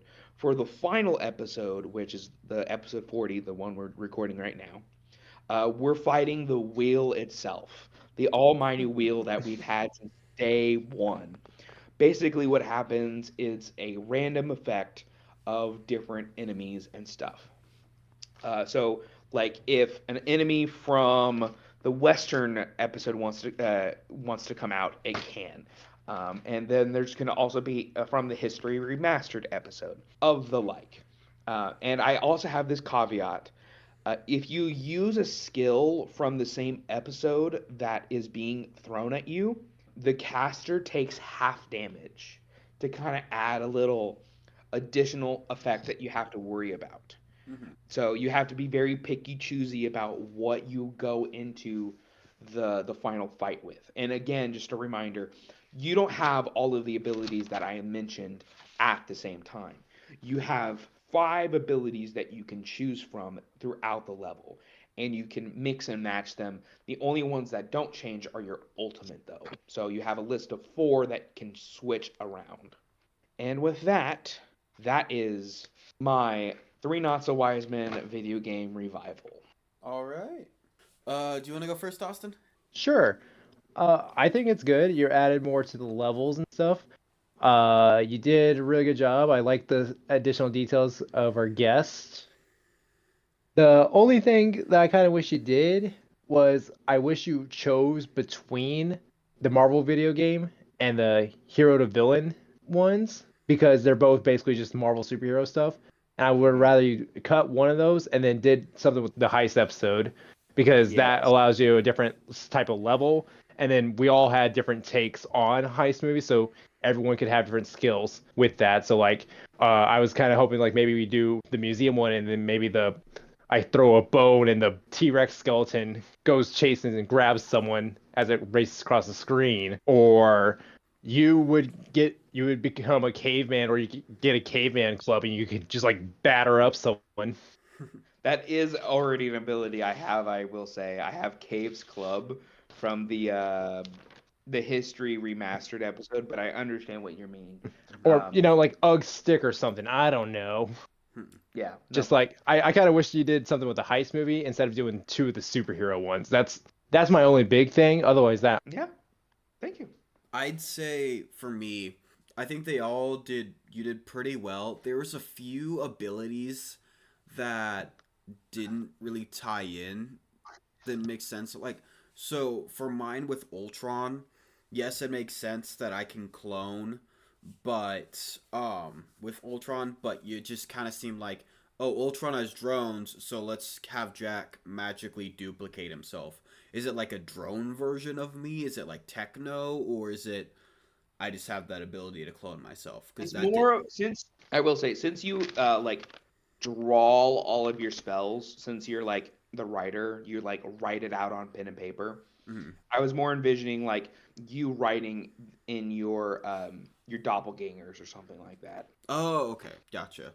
And then I had a question. What was the justification for Carly's ability? Because Danny makes sense. Kai makes sense, and you also gave justification with Corin. But what was Carly's? Did you have a specific reason why that ability was linked to Carly, or did you just need that Um, ability? Not really, but mostly just because since we did a theater themed episode with her, and that was like since we all do theater, that's kind of where my headspace was like, oh, it's like our purest form of entertainment to us in a way. I don't know. It was kind of a stretch, but I like the idea enough. I wanted to do it, and I couldn't really think of anything else to do. Fair But enough. Yeah, that was my only thing. I did. I like the. I especially love the wheel. How the final battle is the wheel, and then not only are we fighting potentially past stuff, but like they. If it's from our abilities from the same episode as the villain, then it's half damage. I thought was a nice touch. It was not just. It was clearly not just thrown in there, and it was thought out, and I really appreciated that. yeah, So overall, pretty good. thank you. all right. With that note, Jack, what do you got for us? All right. So what I did for ya was I thought about going a route of like just adding new abilities and little side missions to expand upon Iron Man Legacy, but I didn't feel that was like enough. I didn't think I'd enjoy that either. So what I did was I did in fact make a DLC that also has those things I just mentioned. So this would be a paid DLC. I didn't write this down, but essentially if the game was $70, being like a big game, this would be like $20. Because it does add some things, but it's not, like a whole big thing. So here's what I got for the DLC, because I just kind of wanted to use it to add a storyline that I wanted in the original game, and then also add features that would have been cool in the original game. So this DLC, the story is set 1 month after the events of the previous story, and then at any point between the missions, as I'm talking about through the story, you can free roam. So the story is pretty straight through, but at any point you can just kind of stop, take a break, and go use whatever new features, or just go back to doing your side quests or whatever you want to do. Alright, so going into the story, it opens with Fury calling Iron Man while he's on a mission, and Iron Man is testing his new Ghost Tech spy gear. By Ghost Tech, I mean the technology Ghost had in the original game. Quick reminder for those who may not remember for some reason, this Iron Man game is like the PlayStation Spider-Man games. Previously, it was about his legacy, where he fought villains who were trying to take over his abilities or take over his suits and different things. One of the quote-unquote villains was Ghost. However, in this version, Ghost actually helps Iron Man as long as Iron Man doesn't use Ghost stuff for evil, which is a big part of this involvement of Ghost tech. So Iron Man is keeping his promise and is just using Ghost tech to use as really more spy gear. And Fury, during this opening scene-ish mission, Fury orders Tony to hand over this technology. And Tony just laughs and hangs up. And then we get a quick little mission with a tutorial of using these Ghost tech drones. And Tony saves some foreign ambassadors from a hostage situation. It really didn't matter what exactly, but it was a tutorial. He saved some people is the point of it. So at the end of it, Tony is hailed as a hero. He makes a big deal of it for the news and everything, and he appears to enjoy it. And then we go to him coming home, getting out of his suit, and just collapsing on a couch. He sighs, and then he looks over at a fridge, and he stares at it. After a moment, he gets up, and as he starts to move towards it, the doorbell rings. Tony goes to answer it, and he opens it to see Rhodey waiting. Rhodey's just like, "I'm back. I can see that. Still working on believing it." And they embrace. Tony was out serving on a tour, and he just got back finally, which is why he was not in the previous story. So Tony gives Rhodey a tour of his lab with all the new upgrades, which also gives a tutorial on the new features, which is really just more customization, including paint jobs, and you can have attachments to a degree. Certain suits can get certain attachments that can be added to different level of success. But for instance, if you're in like a super fast speedy suit, maybe a giant minigun on your shoulder might not be the best option, because stuff like that will affect like how you fly, how you move, etc. So we go through that, and we just get them hanging out, and Rhodey is supportive of Tony being Iron Man, but he is worried. And Tony's like, "Oh, so you're worried about me. What about me worrying about you when you're off, fighting a war?" And they, joking around. But Tony wants to celebrate Rhodey's return with a drink. This concerns Rhodey, and Rhodey asks him if he's been drinking again. Tony says no, but this is a good time to start. Rhodey stops him and reminds him of all the work he's done to get sober. Tony yields, and they call it a night. So this was in my previous pitch, or the previous time I did this pitch. I didn't want to go into the Demon in the Bottle storyline with Iron Man. For this, I wanted to bring some elements of it. So it goes into Tony as currently, he was an alcoholic, but he's currently sober. And he's struggling and kind of wanting to go back. He's trying not to relapse. So I wanted a little bits of that in there to give a more human approach to Tony. I wanted to humanize him a bit more with this. That night, Tony wakes up in a cold sweat from a nightmare where Pepper is kidnapped by a mysterious glowing figure. He calms and asks Jarvis to call Pepper, but Jarvis reminds him that she's overseas at work, and given the time difference, she'd be dead asleep. After that, Fury calls Tony and says that there's a problem. We cut to Iron Man arriving on the helicopter, where Fury tells him that there's a new threat that he needs help with. One of S.H.I.E.L.D.'s scientists, Arthur Parks, was assigned to try and replicate the ghost tech, but instead has used his experiments to give himself powers. He is now the Living Laser, a being made of light. How much do you guys know about the character Living Laser? I know a little bit. His name is familiar. I can't really think of what he is right now.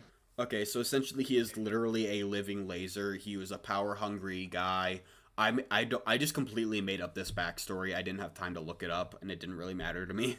But basically, he shoots lasers, he can turn invisible. If he is given enough time to accelerate, he can even travel as fast as the speed of light. Basically, a lot of different things with lights, but he can be very powerful. So Fury tells Iron Man that the Living Laser has outdone Ghost Tech, and now he needs a big brain and big tech to stop Parks. Iron Man jokes about it can't be that hard when the helicarrier shakes. You were saying? We get a mission where the living laser is on board and wreaking havoc.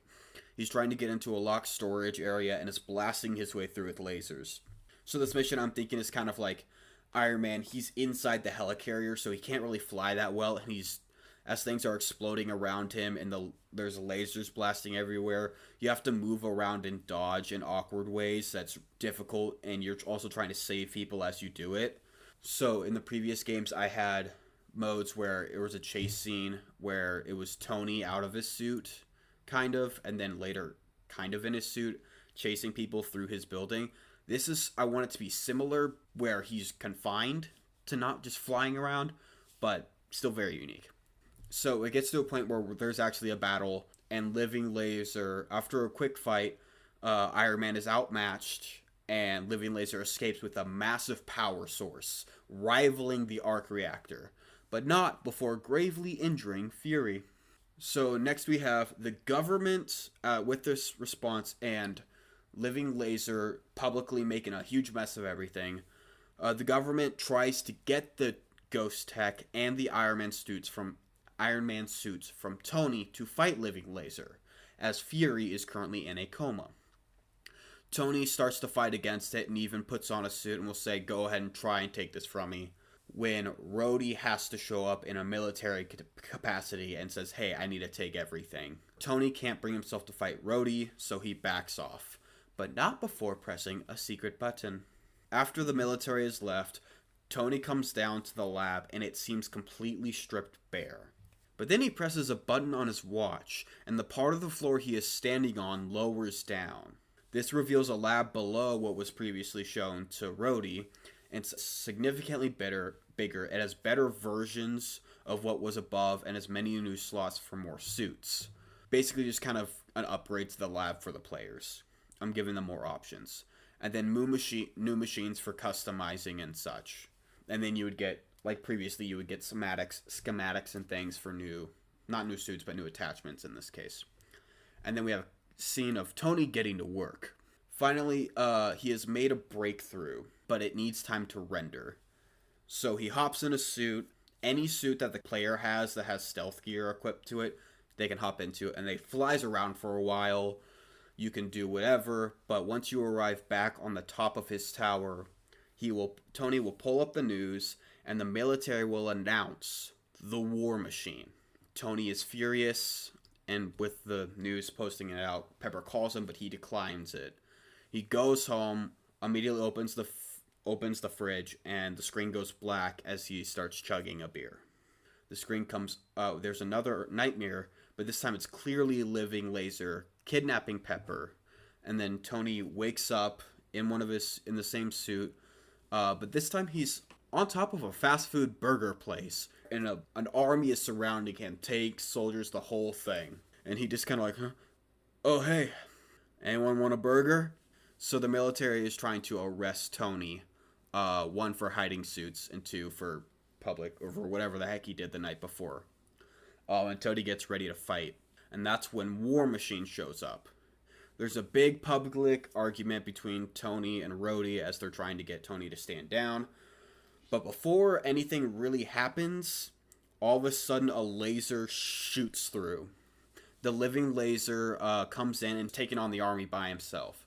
And this is where we get a new feature in this. Probably the biggest new thing is with Tony, Iron Man fighting with War Machine. So while it is still a one-player game, basically while you're fighting, Tony can like request a War Machine is going out, and it's like Rhodey's doing his own thing, but it's an added feature where when the War Machine is there, Tony can basically request him to do specific things, and then Rhodey would do them. So, fire in this area, block this off, etc. But in the end, the army is defeated. Iron Man and War Machine are fine, but the Living Laser escapes. And this is kind of just showing how powerful the Living Laser is. So, Iron Man and War Machine go back to their lab and try to figure out what the heck they're going to do. Fury shows up, still injured but awake, and gives the intel on what the Living Laser stole. He stole, basically, it was this giant battery that when he uses it, it'll power up his abilities more. And by power up more, I mean, like, this dude, he could cut a building in half by just waving his arm and turning his laser on. That powerful. Damn. And Okay. yeah, scary level. And right before they go to stop him, I wanted a really dramatic like acting scene between Tony and Rhodey talking about Tony's drinking, because I know the level of like visuals and animation technology we have, and then the talented voice actors we could get. It could be a really good scene right in the middle of this. So I thought that was a nice little thing to throw in there. But then we go on to the mission. They have found the living laser. He is actively powering him up, and they try and stop him, but it is too late. And the living laser goes out, and he is powerful. This last little bit I jumped through. Basically, the living laser, being able to go as fast as it can, just flies to the other end of the world and captures Pepper, fulfilling the nightmare Tony's had. There's this big final fight where Tony's armor, you can customize it, but you can also customize War Machines to a degree. And you go in, you do the final fight. And I wanted to have this end scene where it's an end scene where Tony attends an AA meeting. And it ends with something like, "Hi, I'm Tony, I'm an alcoholic." And then it kind of ends like that. And that's what I got. Austin, do you want to go first? Yeah, I liked it. I liked the use of the demon in the bottle storyline. My only thing is, I kind of wish when you get War Machine in, Mm-hmm. I feel like that's where you fight Living Laser then. I think that's when you needed to cut it off and then do like Tony going to the AA and stuff. Mm-hmm. Just because I feel like it kind of just dragged on a little bit after that. That was just a pacing thing. Okay. Because how cool would that be to have this big final fight where you get to have War Machine come in and help you? Mm-hmm.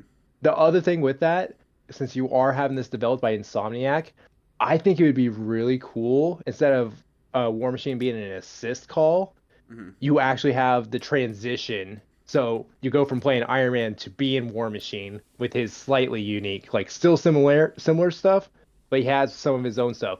It's kind of what they did with Spider-Man 2, where they allowed them to switch between Peter and Miles. Yeah. There's something I am going to say. I was going to wait till the end of feedback, but I think it'll inform. This also kind of sets up some stuff for what I'm wanting for the sequel.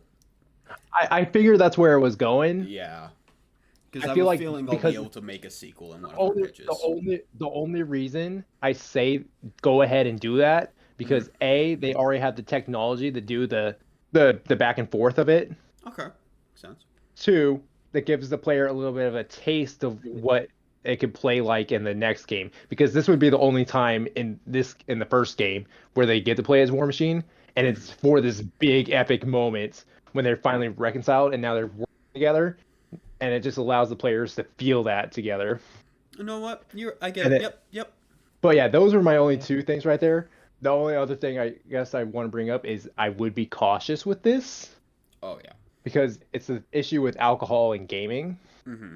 How much you use it will adjust your rating. Oh, yeah. Because if I remember correctly, last time you had it as a teen rating, the way it's being delivered right now, it sounds like it might be a little too much and it gets pushed to mature. Yeah, that was one thing I was thinking about, because I didn't really know how much I wanted to delve into that, but I didn't really have time to think about it because I wanted to get this all out. Yeah, but those are my things. Just a slight, I think you should have cut it off at that battle point, because then you could still have Fury coming in talking about him, and just more like this is what he was gonna do with it. Mm-hmm. And then you still have the little hope for Tony as he goes to AA, without feeling like you're dragging it on. It's like, okay, we kind of already defeated him. All right. But yeah, like I said, I really liked it. Good story, and I feel like just take a couple adjustments with that final little big fight there, and then you got a really good DLC right there. Yeah. Krais? Honestly, I loved it. As someone who's played the PlayStation Spider-Man games a lot, I think it fits right at home, particularly for an Iron Man version. Thank you for using War Machine, and also I don't think you remember or not. I was curious on if you were going to use Living Laser in the base game because I think that was I made a comment of that, and so the fact that he came in the DLC was really nice. So thank you. But yeah, I just think you did a really good job with it. Like, I like the direction you're wanting to go. Yeah, it's a little iffy with the whole alcohol thing and in video games, but honestly, we're all adults. I'm here for it. I think it would be cool and very interesting story-wise. Also, I love the idea of being able to send commands to War Machine as a battle mechanic. Mhm, That's not really done a lot. Usually, when you have like a second player like that, mhm. you're able to switch it. But I think I like them. I like more of, hey, go do this. Hey, listen. Yeah. Um, but that's just me. I think a really good job. It may be a teaser in the sequel for a legion of sorts. I can't wait. Yeah. There's a pitch that I can use it for. I'm sure there is. I'll look at the list. I'll make one up if need be. It'll be the Jack gets to make an Iron Man Legacy 2. Yeah. I believe that just leaves Austin's pitch. Yep, sure it is. Oh, I can't wait. I can't wait. Grace, get the popcorn. I already got it. So, little reminder, the pitch I revisited was the Three Not So Wise Men movie, which was Camping with Friends. And so I kind of just added some scenes and then or added some more details to certain scenes and then I kind of rearranged one or two. All right. So the general premise, the Three Not So Wise Men go camping. There's your recap. So the first addition I have is after setting up for camp, the guys start to do some normal camp activities. So they go walk around the woods, and like do the nature trails and stuff, not just like randomly throughout the woods. I'd rather just walk randomly throughout the woods. Okay, you can meet Jason Voorhees. I don't care. They decide to go fishing in a small little boat, and Jack just looks bored because they just weren't really big on going camping, if you can remember. But Austin hands him a fishing pole, and then Jack gives a slight smile, and then they start to cast their lines. Then we get into a little montage of Austin and Jack catching a bunch of fish while we're cutting to fish jumping out of the water and slapping Krais in the air. Yeah. And then it cuts back to Jack and Austin having a good time, and then Krais getting hit a lot more rapidly and just getting more and more irritated. And then the montage ends with Jack catching the biggest fish, and then we get one final shot of Krais leaning over the boat with a fish in his mouth as he like shakes his head like a dog with a chew toy. Look what I found. No, you're like because you're like the fish pissed you off for slapping you so much. Yeah, It's the no. same fish. I was thinking of Yeah, a couple fish, but maybe I- there'd be like one. I was thinking there could maybe be a specific fish, like a specific mark Yeah. that was like the ringleader or something, and Yeah. that's the one Chris catches and makes an example. Yeah. So this actually changes some things up because us catching the fish, that's actually what causes the bear attack now.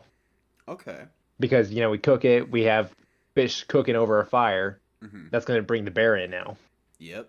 So we no longer have the issue of Chris forgot to pack the food. Nice.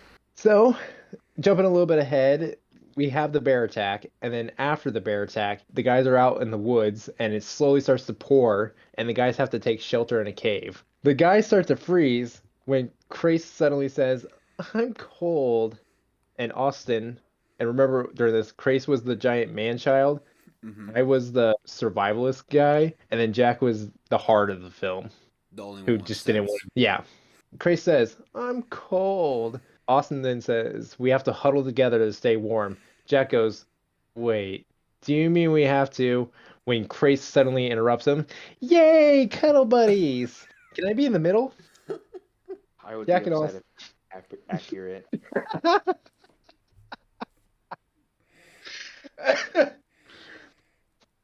Jack and Austin give each other a disturbed look, and then we cut to the three of them cuddled up on the cave floor. Grace is in the middle, and he says, "Yay, I'm a sandwich." And then Jack says, "We will never talk about this again."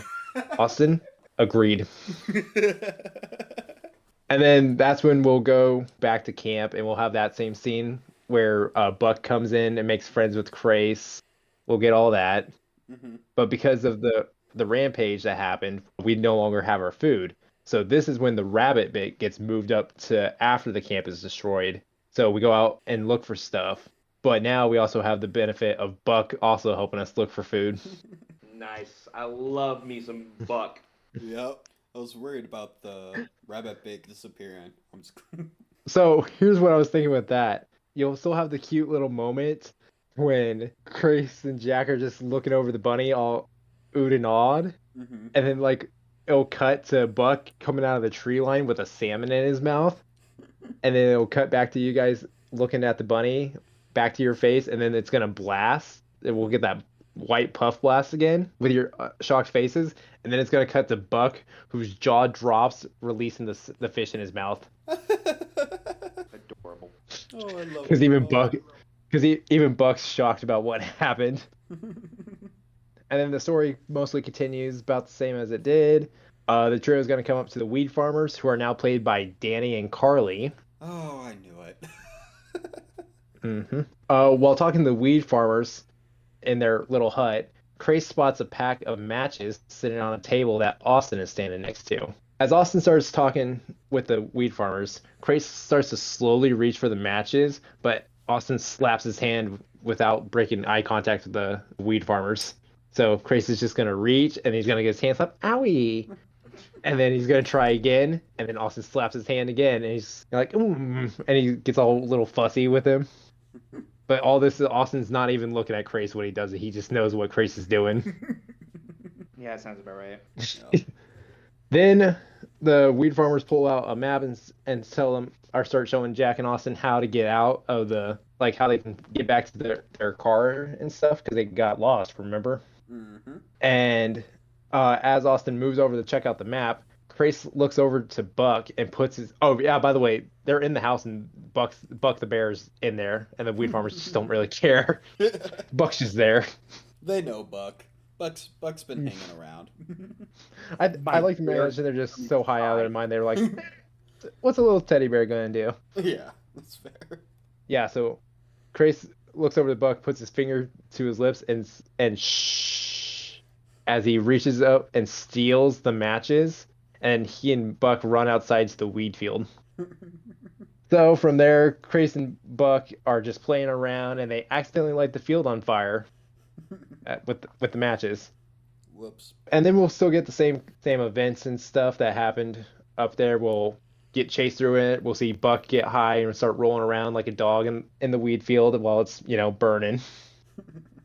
The trio's gonna reconcile with each other, and then Buck's gonna push the weed farmers off the cliff, and they'll have that big sad moment. And then we get to the not so wise men are talking with the police officer, where they're talking with the sheriff, who is played by Kai. And what I had a little costume design for this. I decided to give Kai the big old sheriff cowboy hat and give him the classic mustache. Nice. And yeah, and then jumping forward a little bit, we get that big reunion between Crace and Buck, where they have their big hug. And then this is kind of more of the cinematic side of it. It's gonna be like those classic slow motion fade cuts when they just go from different angles to each other, but like fading into it, Yeah. And then it's just showing different angles until you get to the last one when you see Kai in with the big hug. And he's hugging both of them. And it's just so random because Buck and Crace don't even know he's there. He just kind of appears in it. And Kai just has the biggest smile on his face. And then it goes from that little bit and it fades right into the trio back in the car when the car dragging across the road because with the sparks flying, dude, Buck's weight pulling the back of the car down. And yeah, those were the additions I added to the movie. Oh, beautiful. Beautiful. Oh my god. I'll go first. This was all of the things I thought would have already been in the pitch if you had the time previously. So this is exactly what I wanted from this episode. So I want to congratulate you on that. Yeah, short and sweet. Yep. Second, I loved how we used our guests. Mainly, I really want to see Carly and Danny play these characters. I think they would have a blast with it, and Kai's the sheriff as well. I'm trying to picture Kai with the hat and a mustache, though, and I'm having trouble, so... But Oh, I don't think it's gonna look good whatsoever. I think it'd just be funny. oh yeah, no, he'd be like, no, yeah. Yeah. Oh yeah, Well no, done, well done, well done. it'd definitely be like the bit you did in your heist movie, Jack, Mhm. where Carly's like beard just keeps falling Oh off yeah. and all that. Honestly, really good addition to the movie. I like that you got the farmers in there. That was Hmm. great. I'm always a hankering for more buck. Hmm. Um, I also got to yeah, add a little bit more of the nature stuff that I didn't get to do the first time, so I was pretty happy with yes, that. Yep. yes. The fish. Oh Very, goodness. very happy with how this turned out. Yep. And you should be proud. Hmm. Woohoo! I am. Yep. I didn't really need to do too much on it. Just needed to No. put a little here and there. Yep. I will say Exactly. I probably want to hear the whole thing in its entirety now, Hmm. but I'm not saying right now or Oh like no. at some time tonight. I'll give you a But special reading for it, Krais. Yeah. yeah, I think it would really help like highlight everything with the new additions. But yeah, that was a good set of pitches right there. Hmm. Yeah, But is that that's Okay. it? not all we're doing today. We have one thing left for you guys, isn't that right? Technically three, but yeah, we got one more category. What? Now we're gonna move on to our resolution wheel, where we kind of just Yay! talk about what we were hoping to do in the new year, both personally and for the podcast. Yep. All right. So let's find out what the first thing's gonna be. We only got three options, so it won't take that long, No, not at but all. it'll be nice. Hmm. All right. Here's our two-parter. What is one thing you want to do better in the new year, both personally and for the podcast? I could go first. Okay, All right. Chris. Personally, for those who don't know, next semester will be my last semester in college.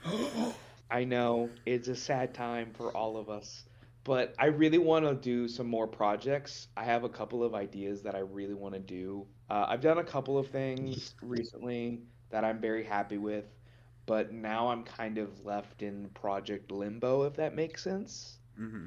I'll share this one with you guys, and this is going to stay with me, you guys, and our lovely audience, of course. I want to make a CD. Oh, okay. What's gonna be on it? Well, I hope to God she can't hear me or will listen to this episode. Mom, if you're listening to this episode when it comes out, please don't. I really want to do a CD cover of a lot of songs that my grandfather used to sing. Okay. Because my mom and my aunt talk a lot about how much my voice reminds them of my grandfather. And I really want to do some covers of said songs that they've talked about and make a CD version of them so that they have just a little bit of something to remind their dad, my grandfather, of That's sweet. yeah, That's really sweet. thank you. Yeah, it's a very big undertaking though. I'm gonna get some music mixing under my belt as well. So Hmm. it's kind of also for myself because it's something Yeah. that I want to do and have never got a chance to do it. So this would be a good opportunity to start. Hmm. Yeah. But also just be more organized. I have a lot of things that I need to keep track of, and I don't do a good job.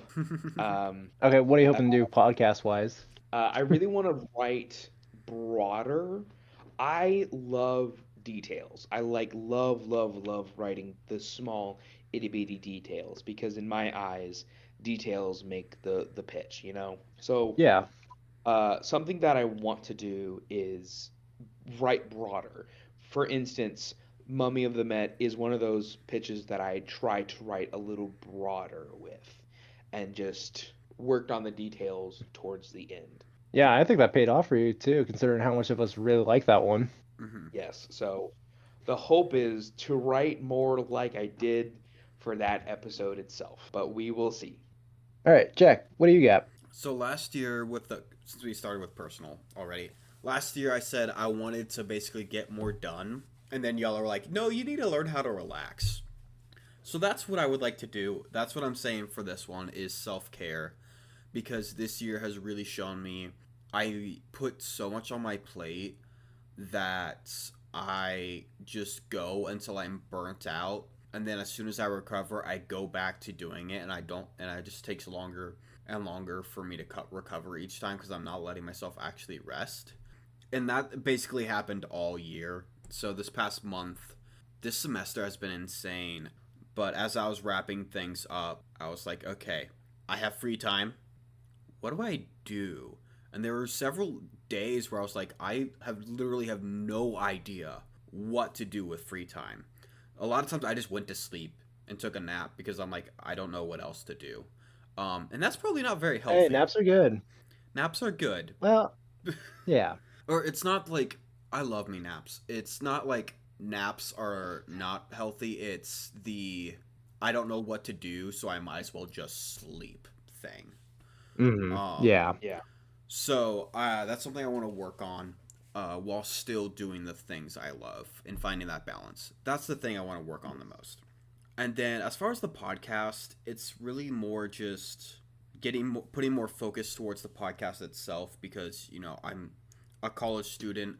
I'm a theater major, so I'm actively in shows often. I'm trying to do work, pay bills, all this stuff. I noticed I'm not putting as much thought and energy as I would like towards this podcast. So that's something I would like to do more with that, but that has to go hand in hand with taking care of myself so I have that energy to put it where it needs to go. So I thought they Yeah. kind of went hand in hand. Yeah. Well, for me, my thing that I'm hoping to do better with is kind of goes both for personal and podcast. Last year, I said that I wanted to work more on writing stuff a little bit more Mm-hmm. outside of the podcast.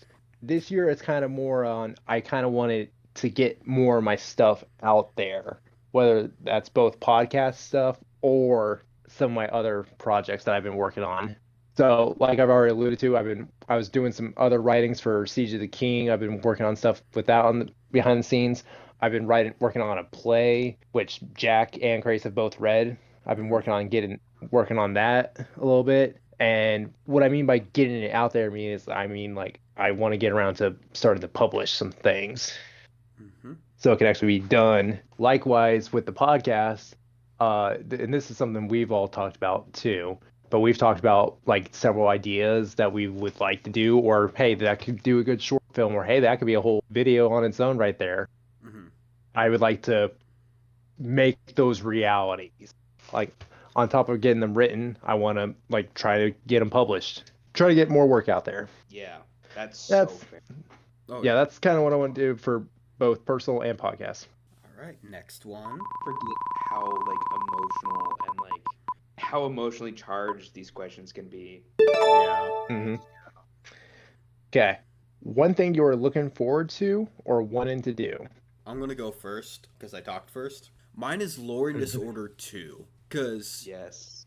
we've been talking about like we've got a good amount of ideas on what this is going to look like for us, but things aren't finalized. It'll take some time, but I'm really excited. It's gonna be so good, you guys. I'm so excited hmm for it. So we Do do we have. want to at least who's DMing? I think we can say I that. can give that little teaser. Yeah. So, for the next episode of Lore and Disorder, you've heard it here first. The next DM for the second adventure of Lore and Disorder will be Trace. Wait, what? No, I'm kidding. I knew this. Yeah. Yes, I will be DMing the next episode, and I have some things cooked up for you guys. Mwahaha. It's gonna be great. It's genuinely gonna be great. I am also a player, so I'm absolutely terrified with Krais DMing. Cool. I can go next for the what am I looking forward to, and that is, I think, graduation. Yeah, it's a pretty big thing. Yeah. It's still scary to say. Like, I have one more semester. I already talked about it, but like, oh God, I'm gonna be a real adult with a real job. Someone's gonna have to hire me. Welcome, my friend. God I It's bless you. don't know. interesting life. I'm very scared. But But there's gonna be some good stuff with it. yeah, I'm looking forward to it as well. Like, it'd be nice to finally like get out there, you know? So, hmm but anyways, Austin, take us home. All right. So I kind of got two things because I know it's like a either or question, but I'm gonna answer yes to both wanting and hoping to do. Mm-hmm. Wanting, I am hoping to get all caught up on the mainline episodes on YouTube. Mm-hmm. That is something I hope to catch up to in the new year. Understandable. You have Mm-hmm. been I making good work with that. Thank Oh you yeah. for Yeah, your I think I did. Oh, what are we at? I think we're at 26 episodes on there right now. All About. those came out this year. nice. And I am not including these past few episodes because I have to count. It's been a little bit since I last counted, but according to my last count, I'm about 13 episodes out. Yeah. So Nice. I think it's entirely doable. Oh yeah.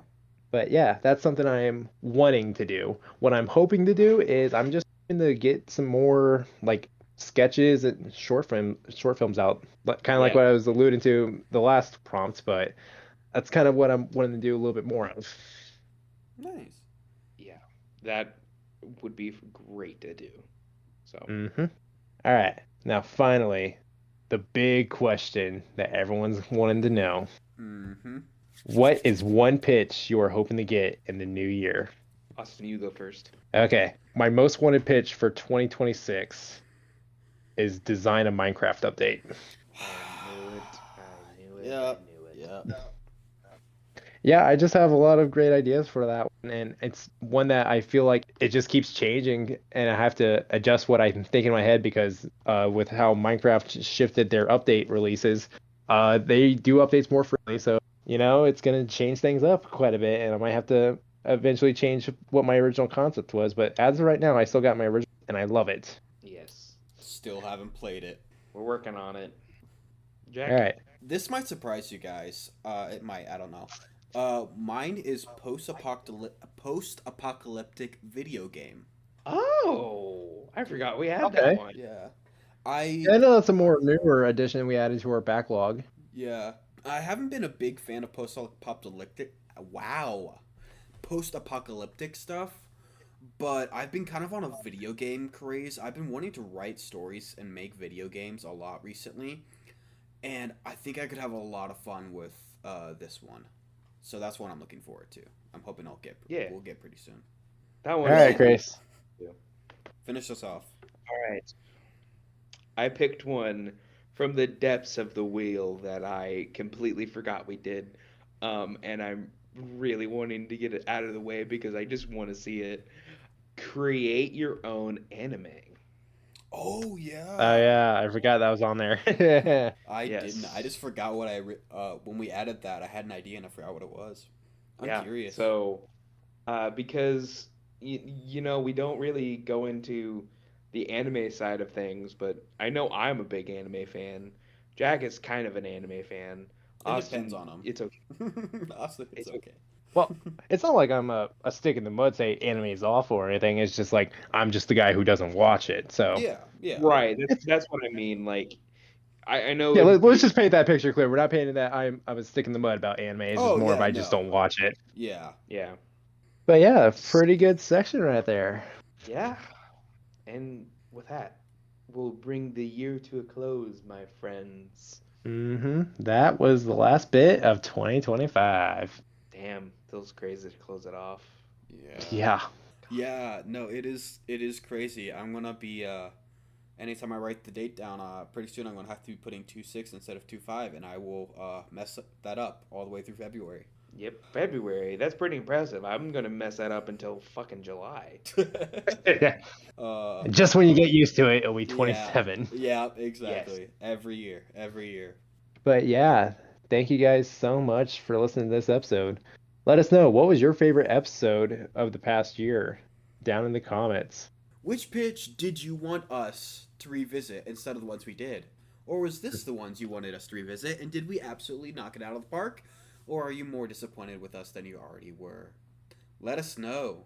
And finally, answer some of the questions. They were pretty fun, and I think I would love to hear some of them from you guys.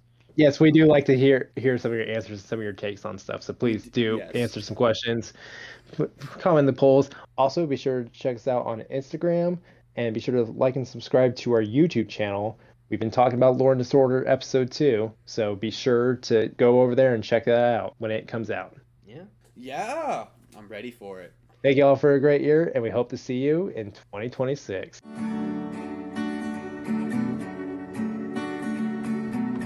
The Three Not So Wise Men. Krais Baker, Jack Green, Oscar Machedas. Special thanks to Louis Trotter for the amazing intro.